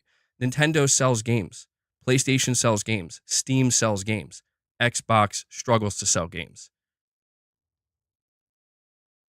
So people are basically trying to project this false notion of, well, Sony's going to do what Microsoft's doing, and Nintendo's going to eventually do what Microsoft's doing, and Steam's going to do what Microsoft's doing. When in reality, it's like none of these companies have to do what Microsoft is doing, because none of these companies are struggling to sell video games on their platform. Microsoft is struggling to sell video games on their platform.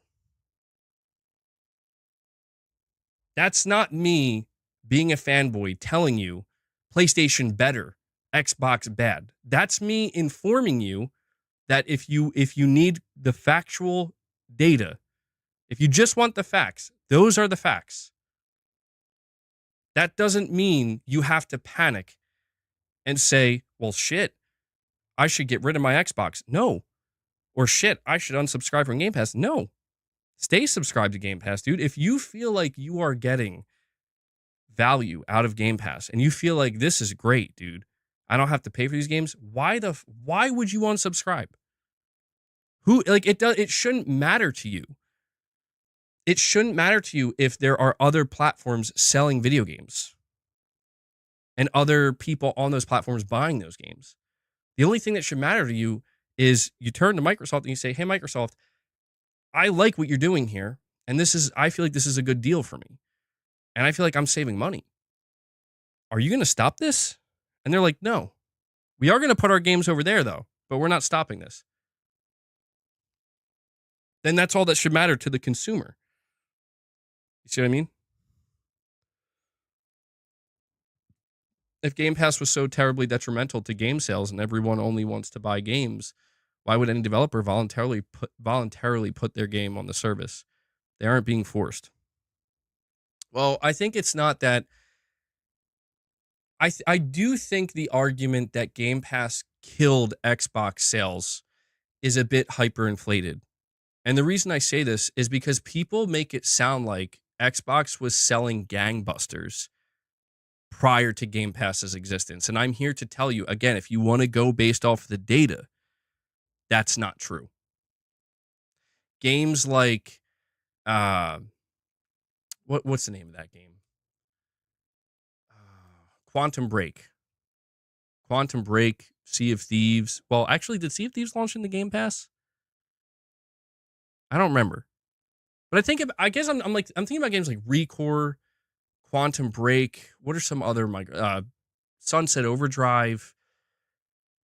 I think Halo did well enough, but I think even Halo 5 didn't sell the way that Microsoft thought it would. The reality is that starting from the Xbox One generation, not the Game Pass just helped ensure that those sales were going to continue to decline. But I think people place the blame squarely on Game Pass's shoulders. Like, Game Pass is literally that's the only reason nobody buys games on Xbox, or people stop buying games on Xbox. It's like, bro, look at the numbers that some of these Xbox exclusives were putting up prior to Game Pass. And you could see it was looking kind of bad. Like, they were struggling, and it was not good. The amount of money that they were paying for these exclusives, the amount of money that they were paying developers like Remedy, the amount of money they were putting into these budgets versus the sales that they were getting back, it just wasn't working. It wasn't working. And so, that's why they were like, well, we got to offer something like Game Pass. And all Game Pass really did was, I think, just kind of solidify the direction that Microsoft was already headed in, which is, can we expect game sales to increase or decrease going forward on our platform? And it's like, realistically speaking, when you look at what the PS4 is doing right now, probably decrease. Like, our upcoming games like Sea of Thieves, State of Decay 2, Crackdown 3, are these games going to sell better than games like Rise, Son of Rome, than games like Halo 5, than games like Quantum Break? Because we look at those games and those were already struggling. The answer is no. They're going to struggle even more, probably. But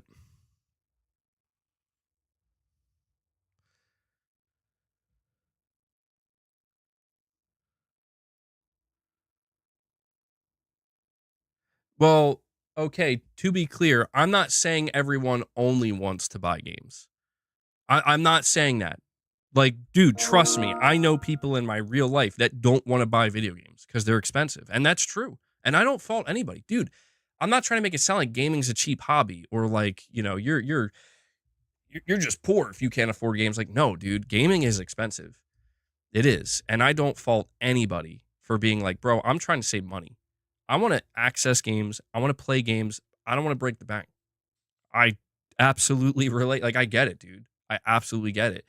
It's not everyone, but it's a lot of people. And like, that's the emphasis that's what I'm trying to put the emphasis on, is that a lot of people, a very consequential amount of people, have proven that they would rather buy video games, and they're okay buying video games, and they can afford to buy video games, even if it is an expensive hobby.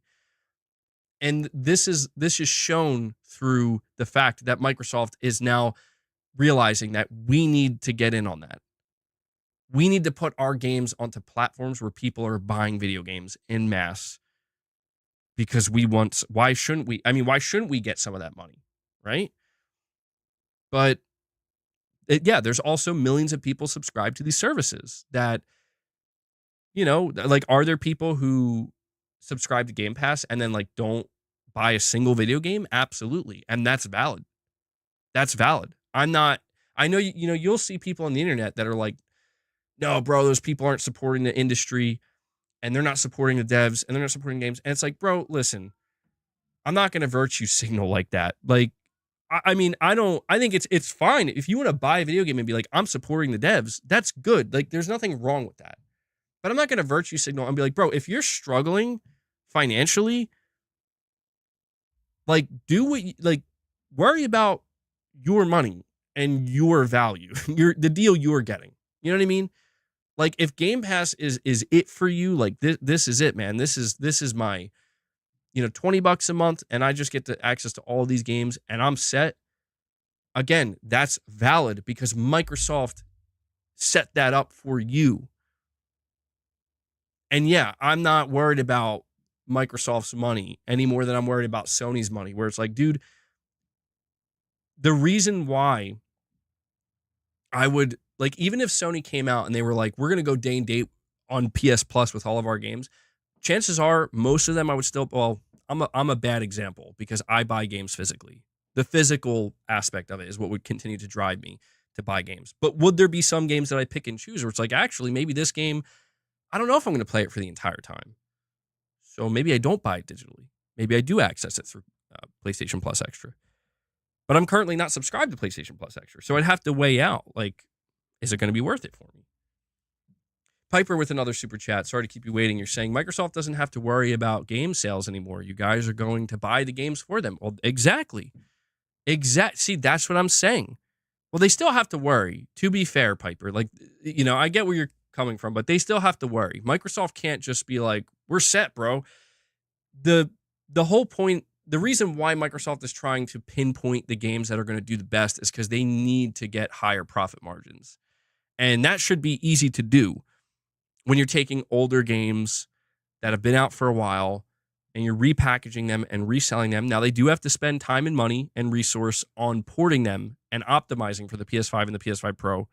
But the whole idea is, like, if we can sell even just like 2 or 3 million copies of like Forza or something, like, dude, that's pure profit. And yeah, nobody loses. Like, Microsoft's getting 70% of 3 million copies sold potentially at full price, or even more with the premium version. Sony's getting 30% of every transaction. And the PlayStation player is like, hey, this is great, another game to play. And if you're a Game Pass player, you still get Game Pass. So it's, if you think about it, Microsoft really, I don't know if maybe it was you that said this earlier, Piper, but somebody said it. They were like, Microsoft's just doing their own thing. At this point, they are. They have Game Pass. They're a third-party publisher, and they have Game Pass. And those are the two moneymakers for Microsoft in gaming. And that has no negative impact on Sony. The only time Game Pass could potentially threaten Sony is if Game Pass subscribers reach a threshold that we talked about, like 70, 80, 90, 100 plus million, and PS Plus is stagnating. And then suddenly there's going to be a lot of pressure on Sony, where it's like, bro, okay, Game Pass subscribers are now surpassing console sales. Now Sony's going to have to pay attention. Where it's like, okay, that could be a problem. Depending. But we're a long ways from that. Chad A with a super chat says, Xbox 360 had a 1-year head start on PS3's release, was Xbox's main foothold, especially with Xbox Live, Xbox's first party. and Game Pass vaporized past gains. I mean, again, you're correct to a degree here, Chad A, where if we look back at the Xbox One, I think there's enough time that has went by between two generations, the Xbox One generation and the Series X generation, the PS4 generation and the PS5 generation. There's enough time now that has passed, and we have enough data to, I think, concretely come to the conclusion that the Xbox One killed Xbox as we knew it. It's not what's happening now. What's happening now with Xbox putting their games on PlayStation and seemingly like slowly walking away from the console. This happened back then, because what we didn't realize at the time, like, we knew it was bad. We didn't realize just how bad it was. We didn't understand the ripple effect that was going to occur with the Xbox One and the PS4. The day that Xbox One came out and was like TV, Call of Duty, and Kinect, and always online DRM and all this shit, and Don Matrick being like, "Oh yeah, just stay on the 360. We have a console for those people who don't have internet or whatever." And then Sony came out and literally, I mean, just bludgeoned them with like, "Here's how you share a game." And that E3 press conference where the whole fucking place erupted. It's like a stadium of people erupting and cheering. Like, that was the death of Xbox as we knew it. It was just, unfortunately, maybe not unfortunate, I don't know if that's the right term to use, but it was a slow death of like, hey, just so you know, Microsoft, good luck selling games at this point, because you're going up against a competitor that is going to blow past you, sell tens of millions of copies of their exclusives, and, you know, they're going to dwarf you in console sales, or you're going to struggle to keep up even like half. You're going to struggle to even meet half the sales they get. And you're still going to have to put the same amount of money and effort into your exclusives as they are. So good luck. And they tried. But by 2016 and 2017, Satya Nadella, people forget about this. Satya Nadella was going to shut down Xbox in 2017. And there was a meeting that he held with Phil where he's like, "Phil, you have to convince me why I shouldn't spin this off or shut it down." And Phil's idea was Game Pass. And Game Pass basically was the way out. And, you know, from that point, it escalates. Do things get better for the Xbox One? No, they get worse. Do things get better with the Xbox Series X and S? No, they get worse.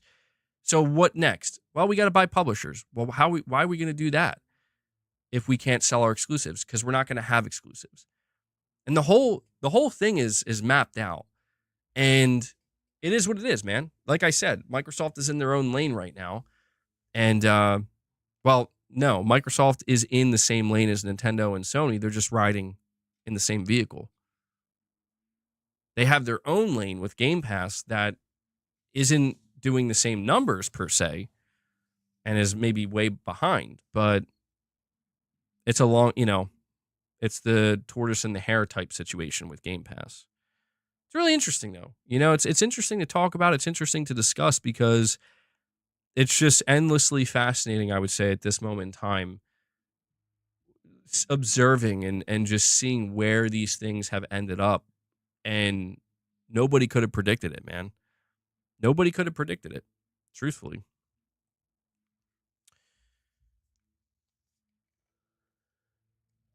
Indiana Jones on PS5 will be your first Microsoft game since Halo on the 360. Damn, dude. See, that's what I mean. Like, Microsoft's happy about that, I bet. Sony's not unhappy either.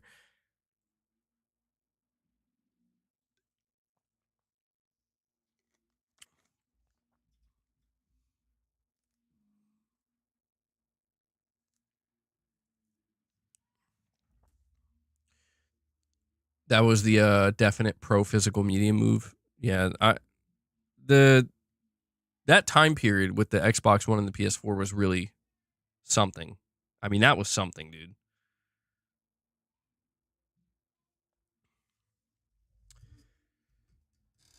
Has nothing to do with being nice to me. I don't think they're my friends. I'm certainly not going to defend these companies out of undying loyalty. I just like that Microsoft made that change.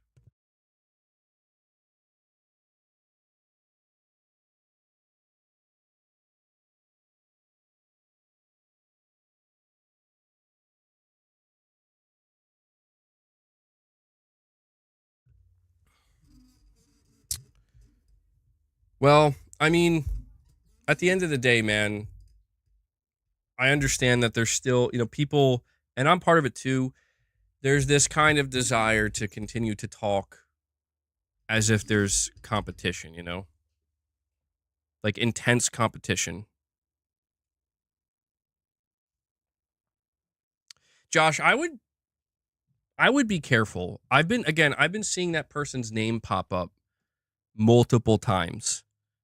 And I don't know this person, and I'm not trying to like make it sound like there's anything wrong with what they're saying. I'm just saying like I don't know what their track record is. Like I don't know what they've gotten correct. Cuz I've seen it pop up multiple times, that name. And I'm like, who is this? Like what have they gotten correct?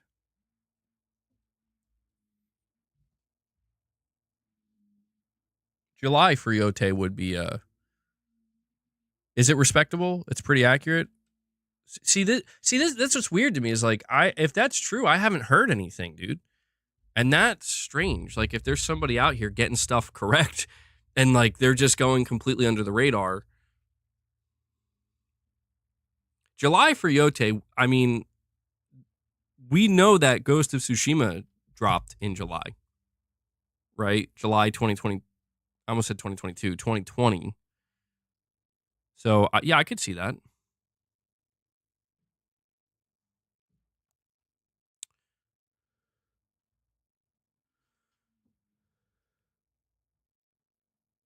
Microsoft screwed their 360 lead by making the one the way they did. Yeah. Yeah, I mean, there's definitely an argument to be made that if Microsoft had just focused on improving the 360 from a gaming perspective and less focus on wider appeal through the Kinect and TV, the outcome would have been completely different, night and day. But they were focused on having it all, man. They flew too close to the sun. That was his most recent leak. Okay. Well, I'll keep note of this then. MRPD. I'll keep note of this.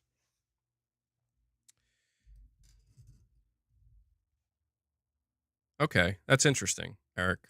Yeah, I'll keep this in mind because these days, man, you can never tell.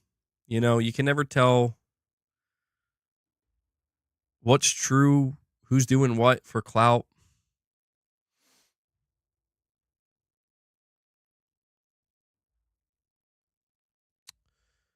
I'm checking here now. Okay.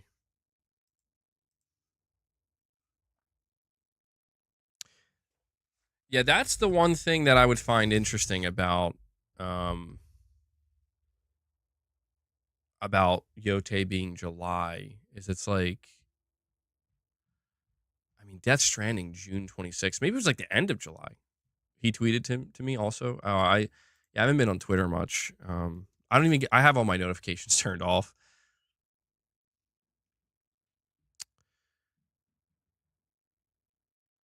Let's see.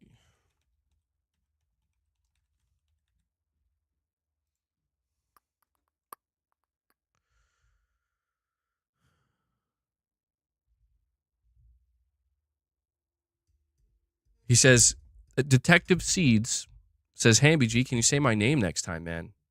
I don't get upset about those things. I've been cited because I have a track record of over 95% accuracy.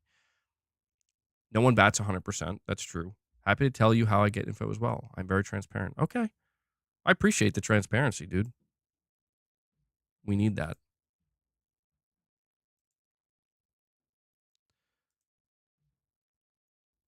So he's saying he didn't block you too, did he? No. No, I only well, I don't have to worry about blocking anybody on Twitter anymore at this point, but um All right, so yeah, we'll keep an eye on this, man. Detective Seeds. He says 95% accuracy.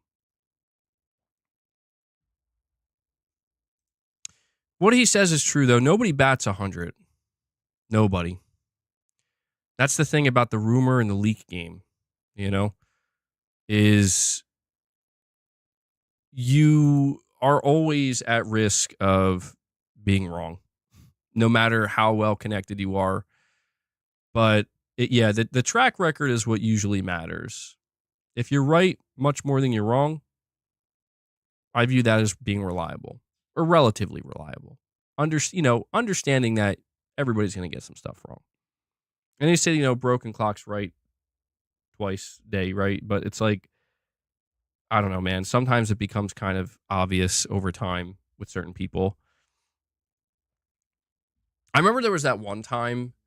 This was when we reached like just the worst point with like leakers and people spreading rumors. Is there was this one time this person they just popped up on Twitter, and they were just a random person. Nobody knew who they were. Their account was recently created, and they started saying stuff about rumors regarding Silent Hill. And they started, I reported on them. Other people reported on them. They were showing up in the gaming leaks and rumors. And then it was like discovered that they were like actually a YouTuber or whatever, and they accidentally like outed themselves. I think everybody moved on from it. It wasn't like that big of a deal, but it was like, goddamn. And like I think they like admitted like they were just making it up. So that you do have to be careful sometimes, but. So Detective Seed says mid to late July release. Just for clarification, there are two people giving me info.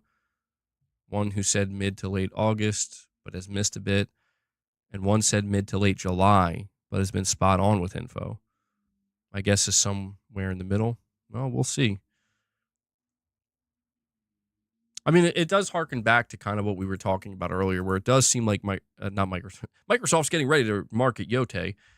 Sony's getting ready to seemingly market Yote, or start to talk about it more and give it a bigger push. So I think a July release would be safe because GTA is not releasing in July. August could make sense. I think September is a danger zone. I'll be honest. I think anything from September to December is the danger zone for GTA because GTA is coming in one of those months. I think September's a bit early for GTA, but it could still happen. It absolutely could still happen. The marketing could start in June and it could be out by September. October seems like the most likely time frame for GTA 6. But either way, if you're a game like Ghost of Yote, you don't want to be anywhere near the blast zone. You don't want to be anywhere near it. And I think if you want to ensure that, if you want to just make sure you have more than enough space, July sounds like the appropriate time. But again, August could work too. If it were to come out in July, though, dude, I'm going to freak out. I'm not going to lie. I'm going to freak out if Ghost of Yote comes out in like the first 2 weeks of July because I'm like, bro, I am playing Death Stranding right now, Sony. You got to be kidding me, I need at least a month with Death Stranding. I need at least a month. You can't just drop another banger like that I've been waiting for on my head while I'm trying to play through Death Stranding. I would find a way to play both, though. I would do it.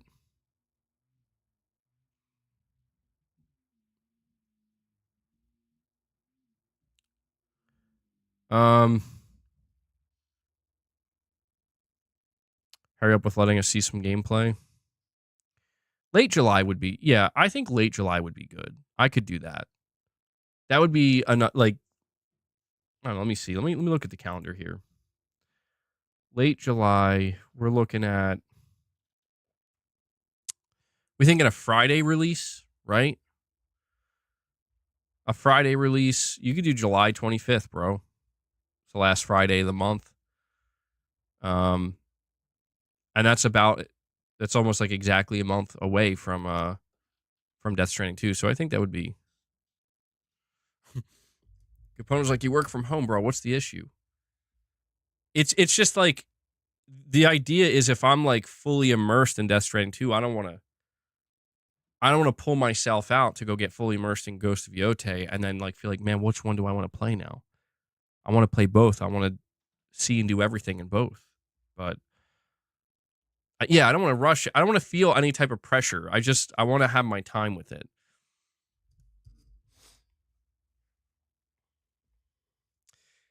Guys, once again, thank you so much for being here with me and hanging out and having discussions and conversations about video games and PlayStation and the gaming industry. If you have not, please take a moment and hit that like button, guys. We are 3 likes away from hitting 200. I want to see how far past the 200 mark we can get. It's definitely been helping. I'm noticing that. So, again, a big thank you for that. And again, we are 3 hours and 35 minutes in. So we're getting there. We're approaching the 4-hour mark. If you haven't considered doing so yet, or if you haven't done it, consider doing it. Gifting a membership, dropping membership gifts. We're at 38. I want to see if we can hit 50 before the stream wraps up. Again, if we hit 50, I'll drop 5 for you guys. It's Beast Mode says, MBG, real question. Do you think I'm crazy for feeling like this new way of marketing games closer to launch is actually better since they can save a crap ton of money in marketing? I mean, from the business perspective, absolutely not. That's probably why they're doing it. I think at some point they kind of realize like we don't have to stretch out marketing for a year or a year and a half or something like that. We can just keep it condensed and we can just have it pack more of a punch. We can have it hit harder in a shorter period of time. I don't think when it comes to saving money, I mean, it depends on what type of marketing beats you're trying to hit, because you can end up spending the exact same amount of money if you're planning on hitting all of your marketing beats just condensed. You're just spending that money in a shorter period of time rather than spread out. But I don't know. In terms of marketing, I mean, if we're talking about something like Ghost of Yote or GTA 6, I don't think the marketing budget has decreased for any of these things. I don't think it's decreased, dude. I think that if anything, the marketing budget has probably increased, even though the cycles are going to be shorter. But I could be wrong. I'm not on the inside. I don't know. I'm not on the inside. They could absolutely be saving millions for all I know. But I know there was like some kind of rumor, if I recall correctly, that the marketing for GTA is going to be like $1 billion or just something insane like that, which makes sense. It makes sense.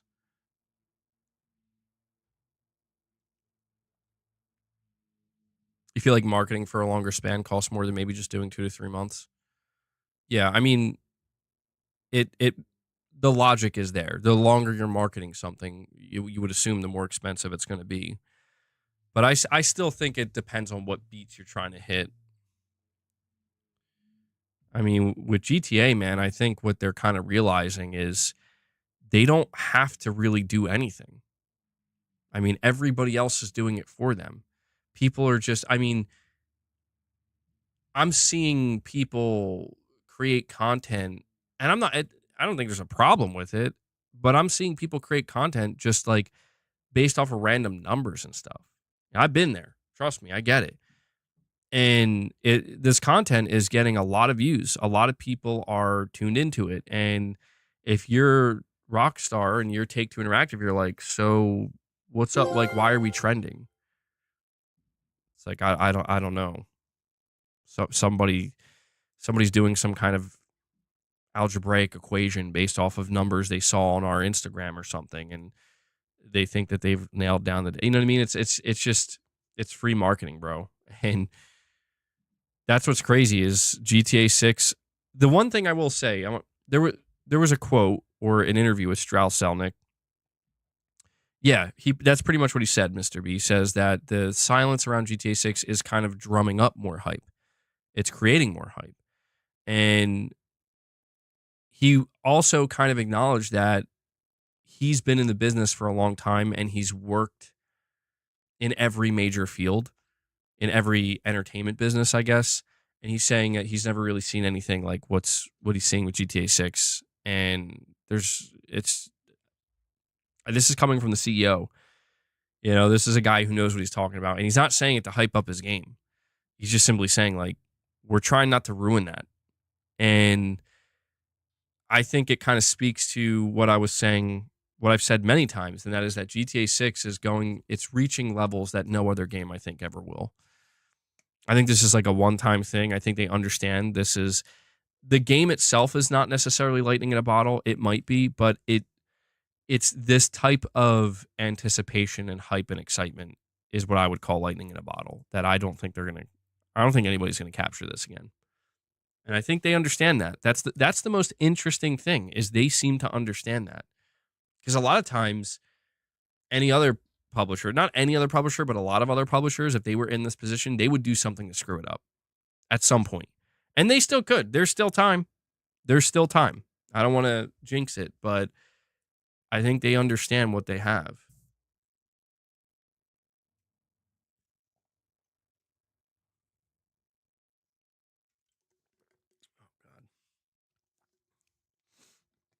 You felt Cyberpunk 2077 was close? Yeah, that's what I mean, dude, is like the hype for that was unbelievable.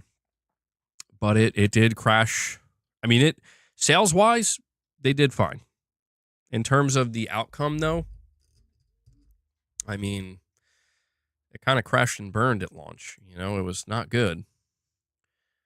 I don't think something like that's going to happen with GTA. Not only do I think the hype for GTA 6 is even higher than that substantially, but I think they're going to come in. They're not coming in hot. You know what I mean? I don't think GTA is going to be a mess or have issues.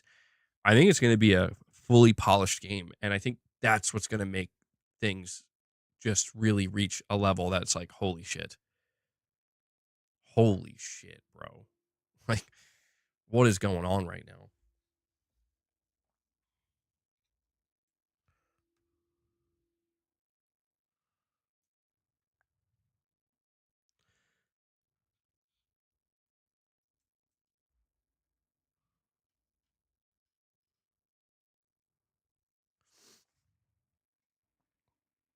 We know GTA 6 is going to last us until at least the PlayStation 7. I mean,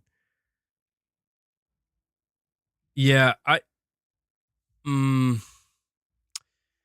GTA 6, bro, is I think eventually it's going to be, it's going to be on the current gen consoles, it's going to be on PC, it's going to be on the next gen consoles. I mean, I wonder if they could even try to get some type of Switch 2 port eventually working. I doubt that. I mean, that's a bridge too far, probably. But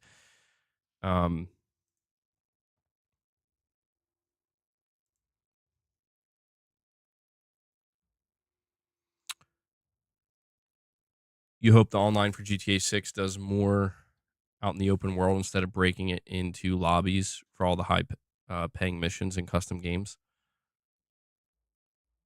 We all better hope there are future games that have that level of hype where the industry is done.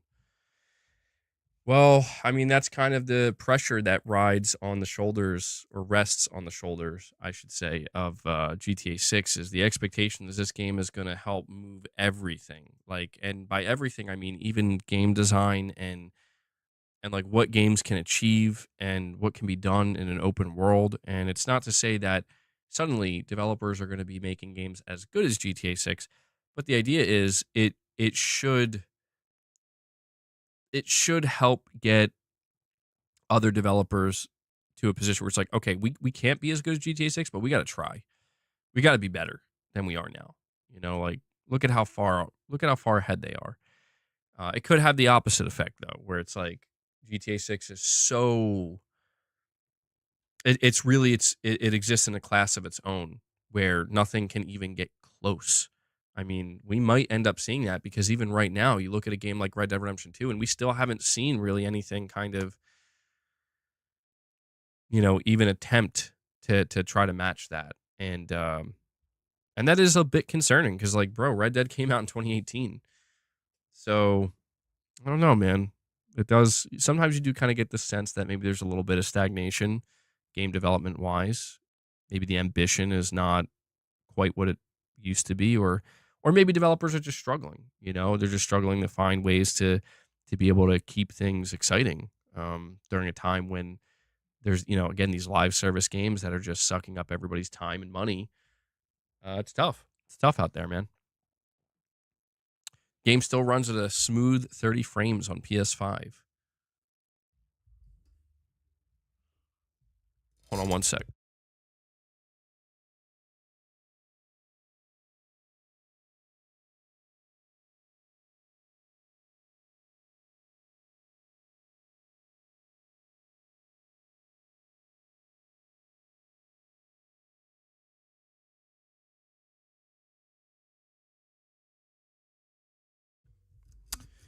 All right. Beast Mode, you're saying you don't game on a TV anymore? You have to go with monitors? You have a 32-inch Alienware 4K 250 hertz QOLED. God damn, dude. Man, you're all out. You're going with a monitor. You're going all out, bro. Nice. Arnie Vesper, you're saying I'm ready for GTA 6 on PS6 with my new 85-inch QLED, Dolby Vision HDR, 144 FPS VRR. Just need the game, a time machine, and a PS6.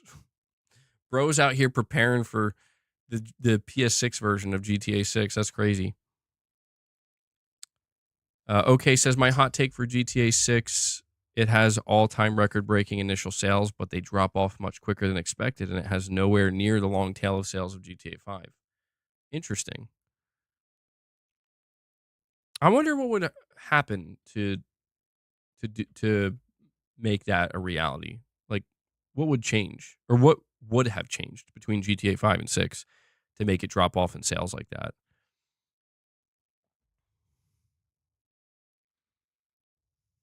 That's a $1,200 monitor you got. It sounded expensive.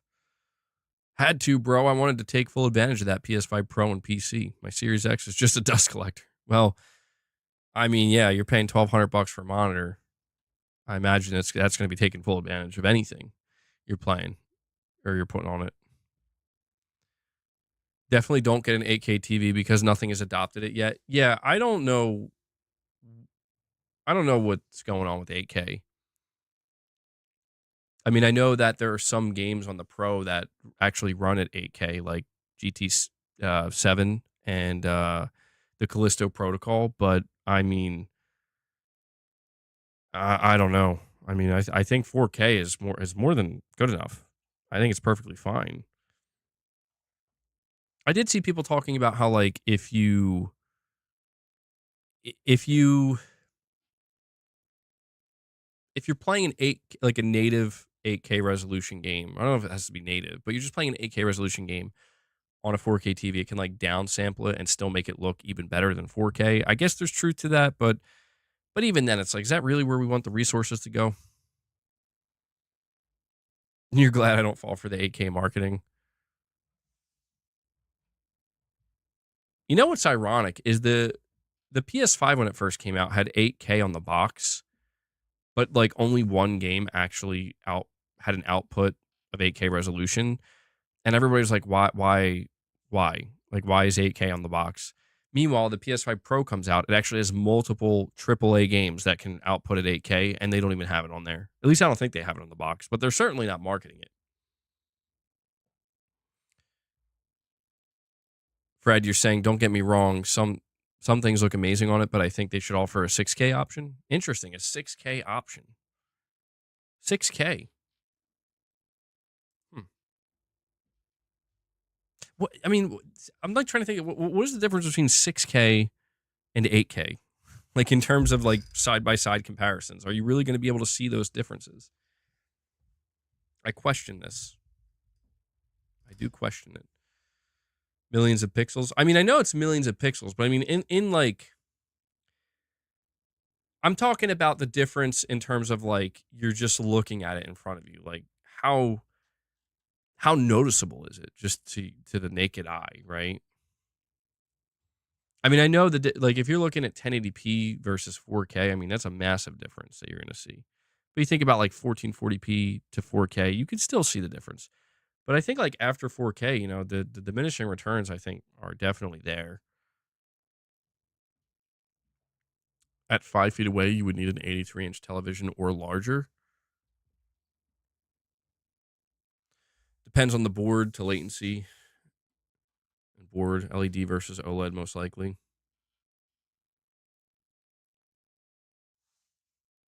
8K would hurt performance too much right now. It feels pointless. I mean, I'm mostly in agreement. I don't know that it's needed, you know? I don't know that it's needed. And Meow comes in and drops 5 membership gifts for you guys. We got a random 5 bomb from Meow. But I guess I'll do Crazy Arnold. 5 more memberships gifted from Meow, bringing us up to 43 members. Guys, we are 7 members away. Oh, you want Jumping Boss? Hold on.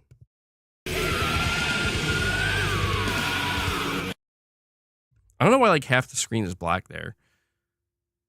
But guys, Meow just set you up. 5 more memberships gifted, bringing us up to 43. We are 7 away. I refuse to accept that we can't hit 50 today. I believe we could do it. We could do it. But Meow, thank you so much for that.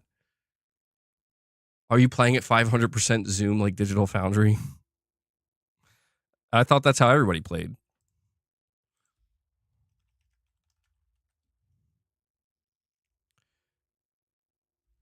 Give me 1 second to update this. What did I say we're at now? 30 or 43, I think is where we're at. Yeah, 43. Okay.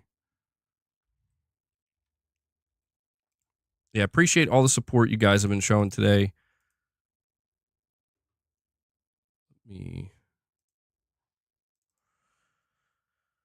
All right. Yeah, guys, how much time do we have left? How long are we going for? Where are we at? Okay, so we got like 9 minutes. 9 minutes, 7 more memberships. Can we do it? Somebody's got to come through. Somebody's going to come through. I believe in you guys. I don't know why. I'm just really fixated on hitting 50 today. Because if we hit 50, I'm feeling really confident about hitting our goal at the end of the week.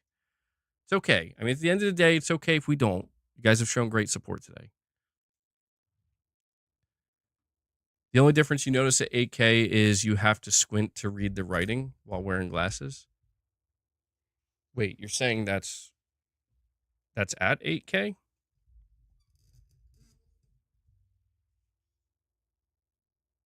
With gaming, I'm all about keeping the input lag low and performance high.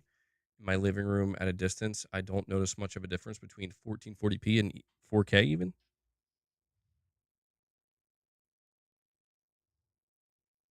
Huh. How does 4K on an OLED look? 4K on an OLED looks really good. Yeah, it looks really, really good. Like, I think for most people, if you settle on a 4K OLED, you probably think to yourself, I don't know that it could get much better than this. You know? It sounds like a downgrade for those wearing glasses. It almost does, right? It almost does. OLED 4K is great. LG 42-inch C2.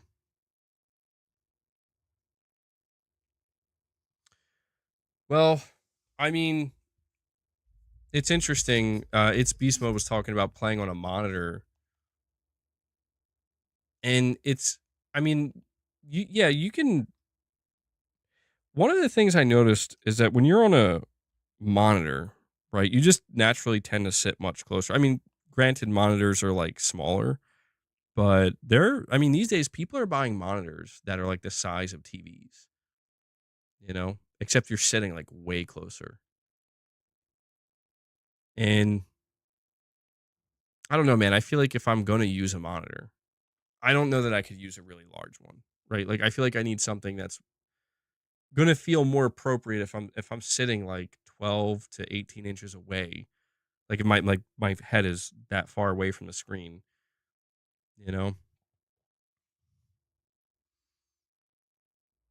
QD OLED is a game changer, more accurate colors, deeper blacks, and it isn't prone to burn-in.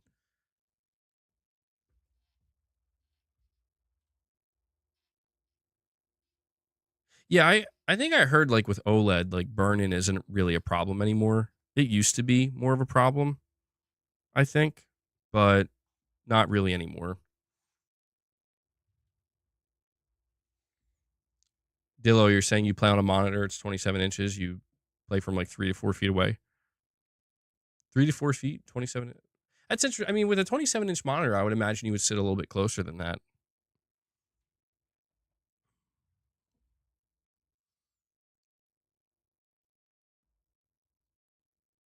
I know Sony released like another line of monitors this year. I think that they had the, what do they call it? The in zone.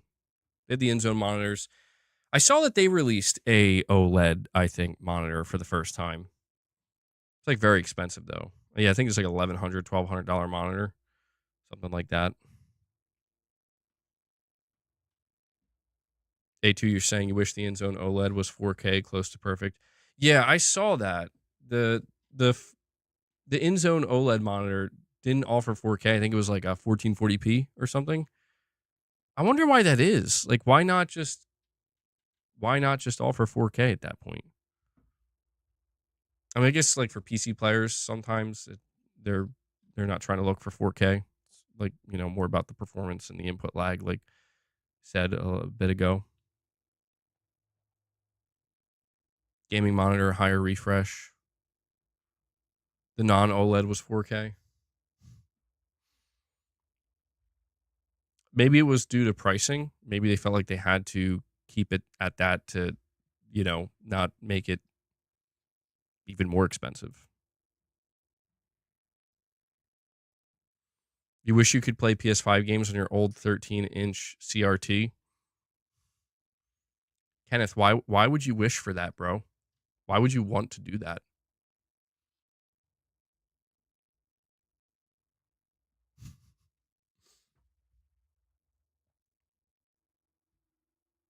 I can't remember the last time I played on a CRT TV. It's been a long time, man.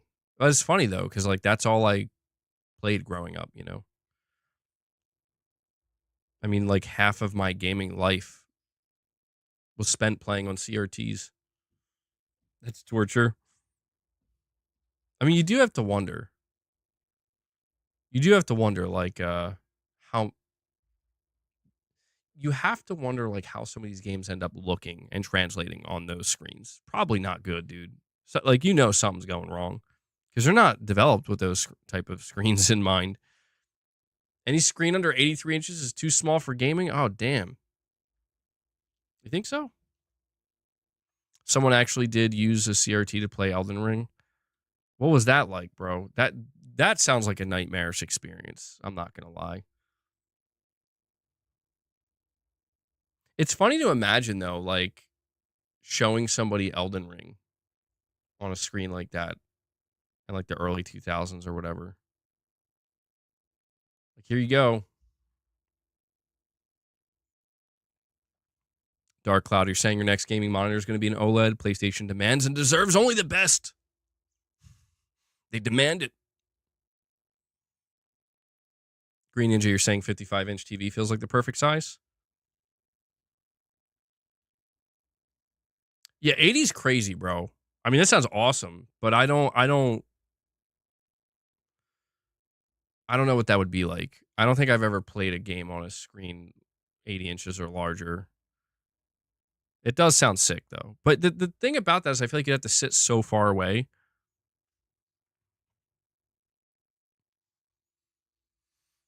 All right, who here's played a PS5 game on a movie theater screen? On a projector, a movie theater projector. Pushing polygons, you're rocking a 77-inch for your daily.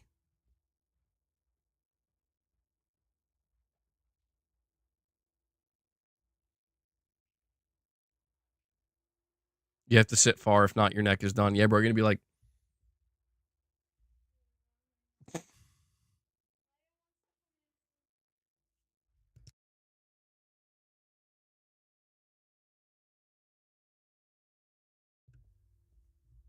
larger screens have more of a delay, but newer TVs are better now. I think that was like one of the big things with monitors versus TVs is when you get a monitor, usually they have like really, really low input lag. I'm talking like a lot of them like 1 millisecond, 3 milliseconds, 5 milliseconds. I think with a lot of modern TVs set to game mode, they're like 25 milliseconds, 35 milliseconds. And I mean, we're still dealing with milliseconds, but like there is a slight difference. And I guess if you're playing like really fast paced games, Twitch based games, you can like reflex based games, you can maybe feel that difference. But guys, we are just about to hit the 4-hour mark. And this is where I'm going to wrap up today's stream. Guys, we didn't do it. We didn't do it. We didn't hit 50 members. I'm going to flip my desk. We didn't do it. We didn't hit 50 members. But in all seriousness, thank you guys so much for tuning in. We got a lot of support today. We did get 43 members, which is very good to see. Still a very solid start to the week with the goal we're trying to hit. I also want to thank everybody who dropped any super chats. You're saying a theater room has a 140-inch screen. God damn. Is that your theater room okay? That sounds awesome, bro. But I do want to, again, just thank everybody for tuning in, for watching the stream. Please do me one last favor as you are leaving the stream. Make sure you've hit that like button on your way out. It definitely helps. Big shout out to anybody who dropped super chats today, anybody who dropped memberships, anybody who dropped direct donations. I'm only able to do what I do here because you guys make it possible, and I'm very grateful for that. So thank you so much. I did put out a news video earlier today. If you haven't checked that out, you could go check it out. That news video covers pretty much, not all of, but a lot of the topics we discuss here today. But if you just want it all in one concise, easy, to digest package, go check it out. And yeah, I also want to make sure to give a shout out and a thank you to Devil Shooter. He does the timestamps for the streams, and he does a great job. So if you guys see him in the comments, give him some thanks. And that's going to wrap it up. So yeah, please enjoy the rest of your Sunday. Enjoy your day, evening, or night. We will be back here tomorrow with hopefully another video, another stream, and tomorrow we will be doing a members lounge after the regular stream as well. So there we go. All right, guys. Me and Boss are signing out. He's knocked out, bro. We're signing off. I'll catch you guys in the next one. Until then, take care, everyone. Gaming Survivor says justice never sleeps. Oh, wait. Hold on. Whoa, hold on, though. We're not done. We're not done. I got to give you at least 10 reps. We did hit the... Listen, we hit the first super chat goal, and I promised 10 reps. I can't start slacking. So hold on. Hold on. We'll get 10 solid reps in here, okay? We'll do it without music. We'll just do it awkwardly, silently. Just some silent reps.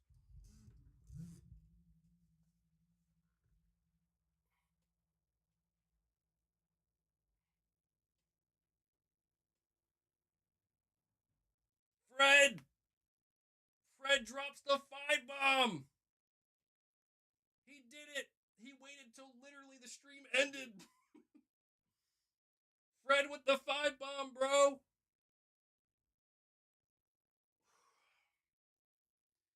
Trying to get those slow burn reps.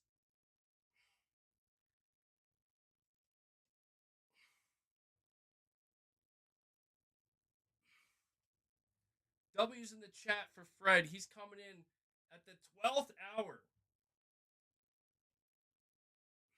Not even the 11th.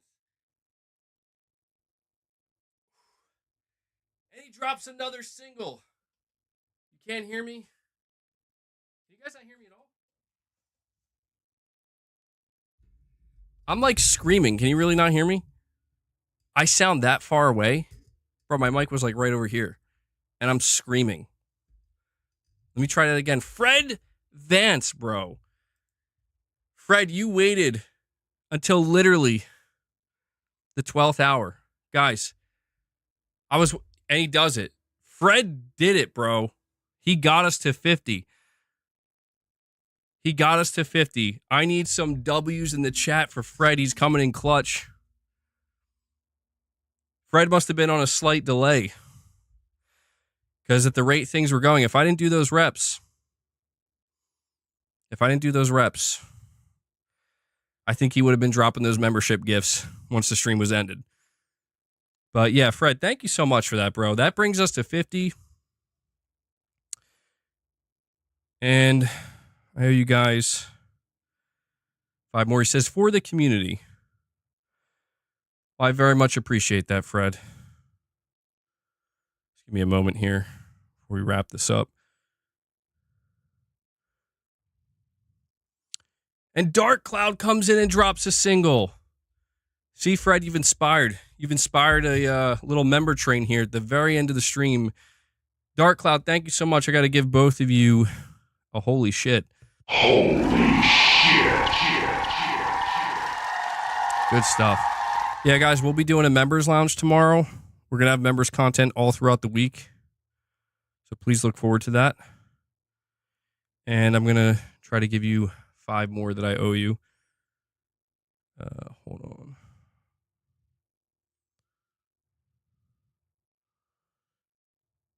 Is it going to let me do it this time again?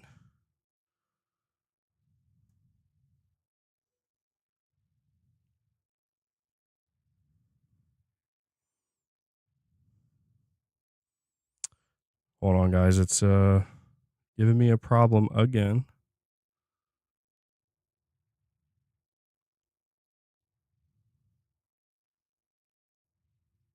All right, it should go through. Give them a Miles Dyson breathing. And there we go. We're going to end the day at 56 memberships. So we crushed 2 goals today, 2 daily goals, and we are off to a very solid start for the week. 56 members on our way to 300. I think we can do it. Could there be a stretch goal? Maybe. If we go beyond 300, a clown wig stretch goal, clown wig with Mrs. MBG. Obviously, I'll be the one wearing it. Maybe. It might be in our future, guys. Give him a Miles Dyson breathing. That's concerning, man. All right, let me show you where we're at with the weekly goal. 56. Good stuff. I didn't think we were going to do it. I'm totally honest with you guys. I was like, all right, well, hey, man, 43. I'm happy with 43. I'm very much satisfied with that. Yeah, we're going to be streaming the Switch 2 Direct with Mrs. MBG. But thank you guys so much. Coming in at the very end, making sure we get past the 50 mark. And yeah, I got those reps in, so we're good to go. So here's the real ending to the stream. Guys, thank you so much. Please enjoy the rest of your day. We'll be back here tomorrow. I hope to see you in the stream tomorrow. And we'll continue our conversations then. So until then, hit my mic. Take care, everybody.